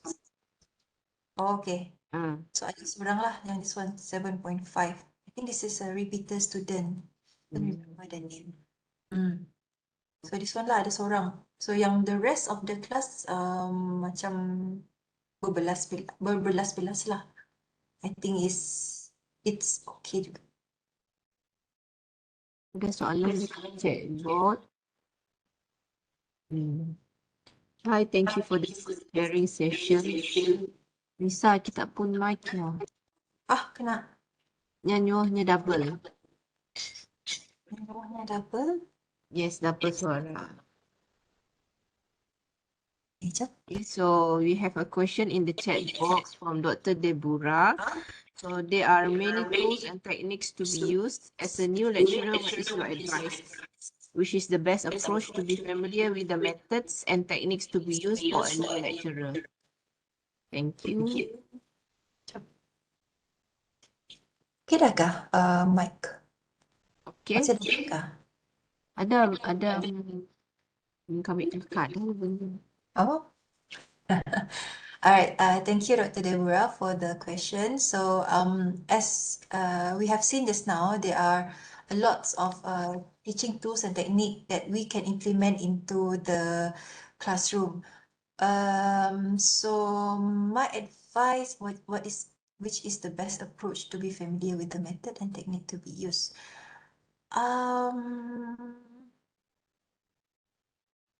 For me, actually it depends on your courses because I don't really have an advice on which is the best ataupun which is the useful technique ataupun tools for any of the subject lah sebab it depends on macam yang saya inform tadi, it depends on your audience. So berapa banyak audience, berapa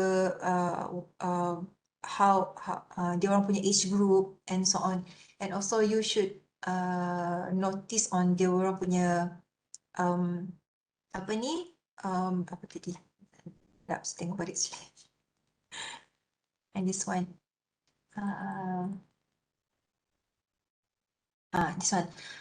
The nature of changes desired, about our own topic yang akan kita kena inform to the student, and also kita punya ability juga untuk handle the aid. So what I think is that for the first thing yang you should do is that you try to see which teaching tools that you can handle.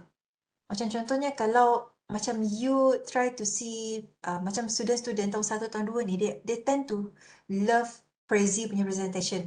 So what you can do is that you try to have to get familiar with the Prezi. Kalau you think that you can present by using Prezi, that is your advantage lah for first year and second year student. Diorang akan become more eager to know what this slideshow presentation will be. I think is that okay, Doctor? All right. How about teaching final year students? For final year student in Faculty of Engineering, we tend to have ataupun to implement the simulation tools for our student because all of the subject required into very deep topic. Example, in my own classroom, which is this antenna, we should have the simulation tools because we want to develop the students punya apa ni teknologi punya equipment sebelum diorang pergi ke pasaran graduan macam tu. Okay. So there is no question in the chat box. So I would like to conclude the session for today. So thank you, Dr. Nisa, for the insightful and informative sharing. So I would like to end our workshop. Okay, so we hope that you found this sharing valuable for you to develop your own teaching portfolio. We hope that you will be getting some inspirations to conduct your online your teaching and learning, either it is online or either it is face-to-face. Okay, so thank you very much all for your participation in this workshop, and thank you also to Dr. Nisa. Okay, welcome. Thank you and Assalamualaikum. Waalaikumsalam.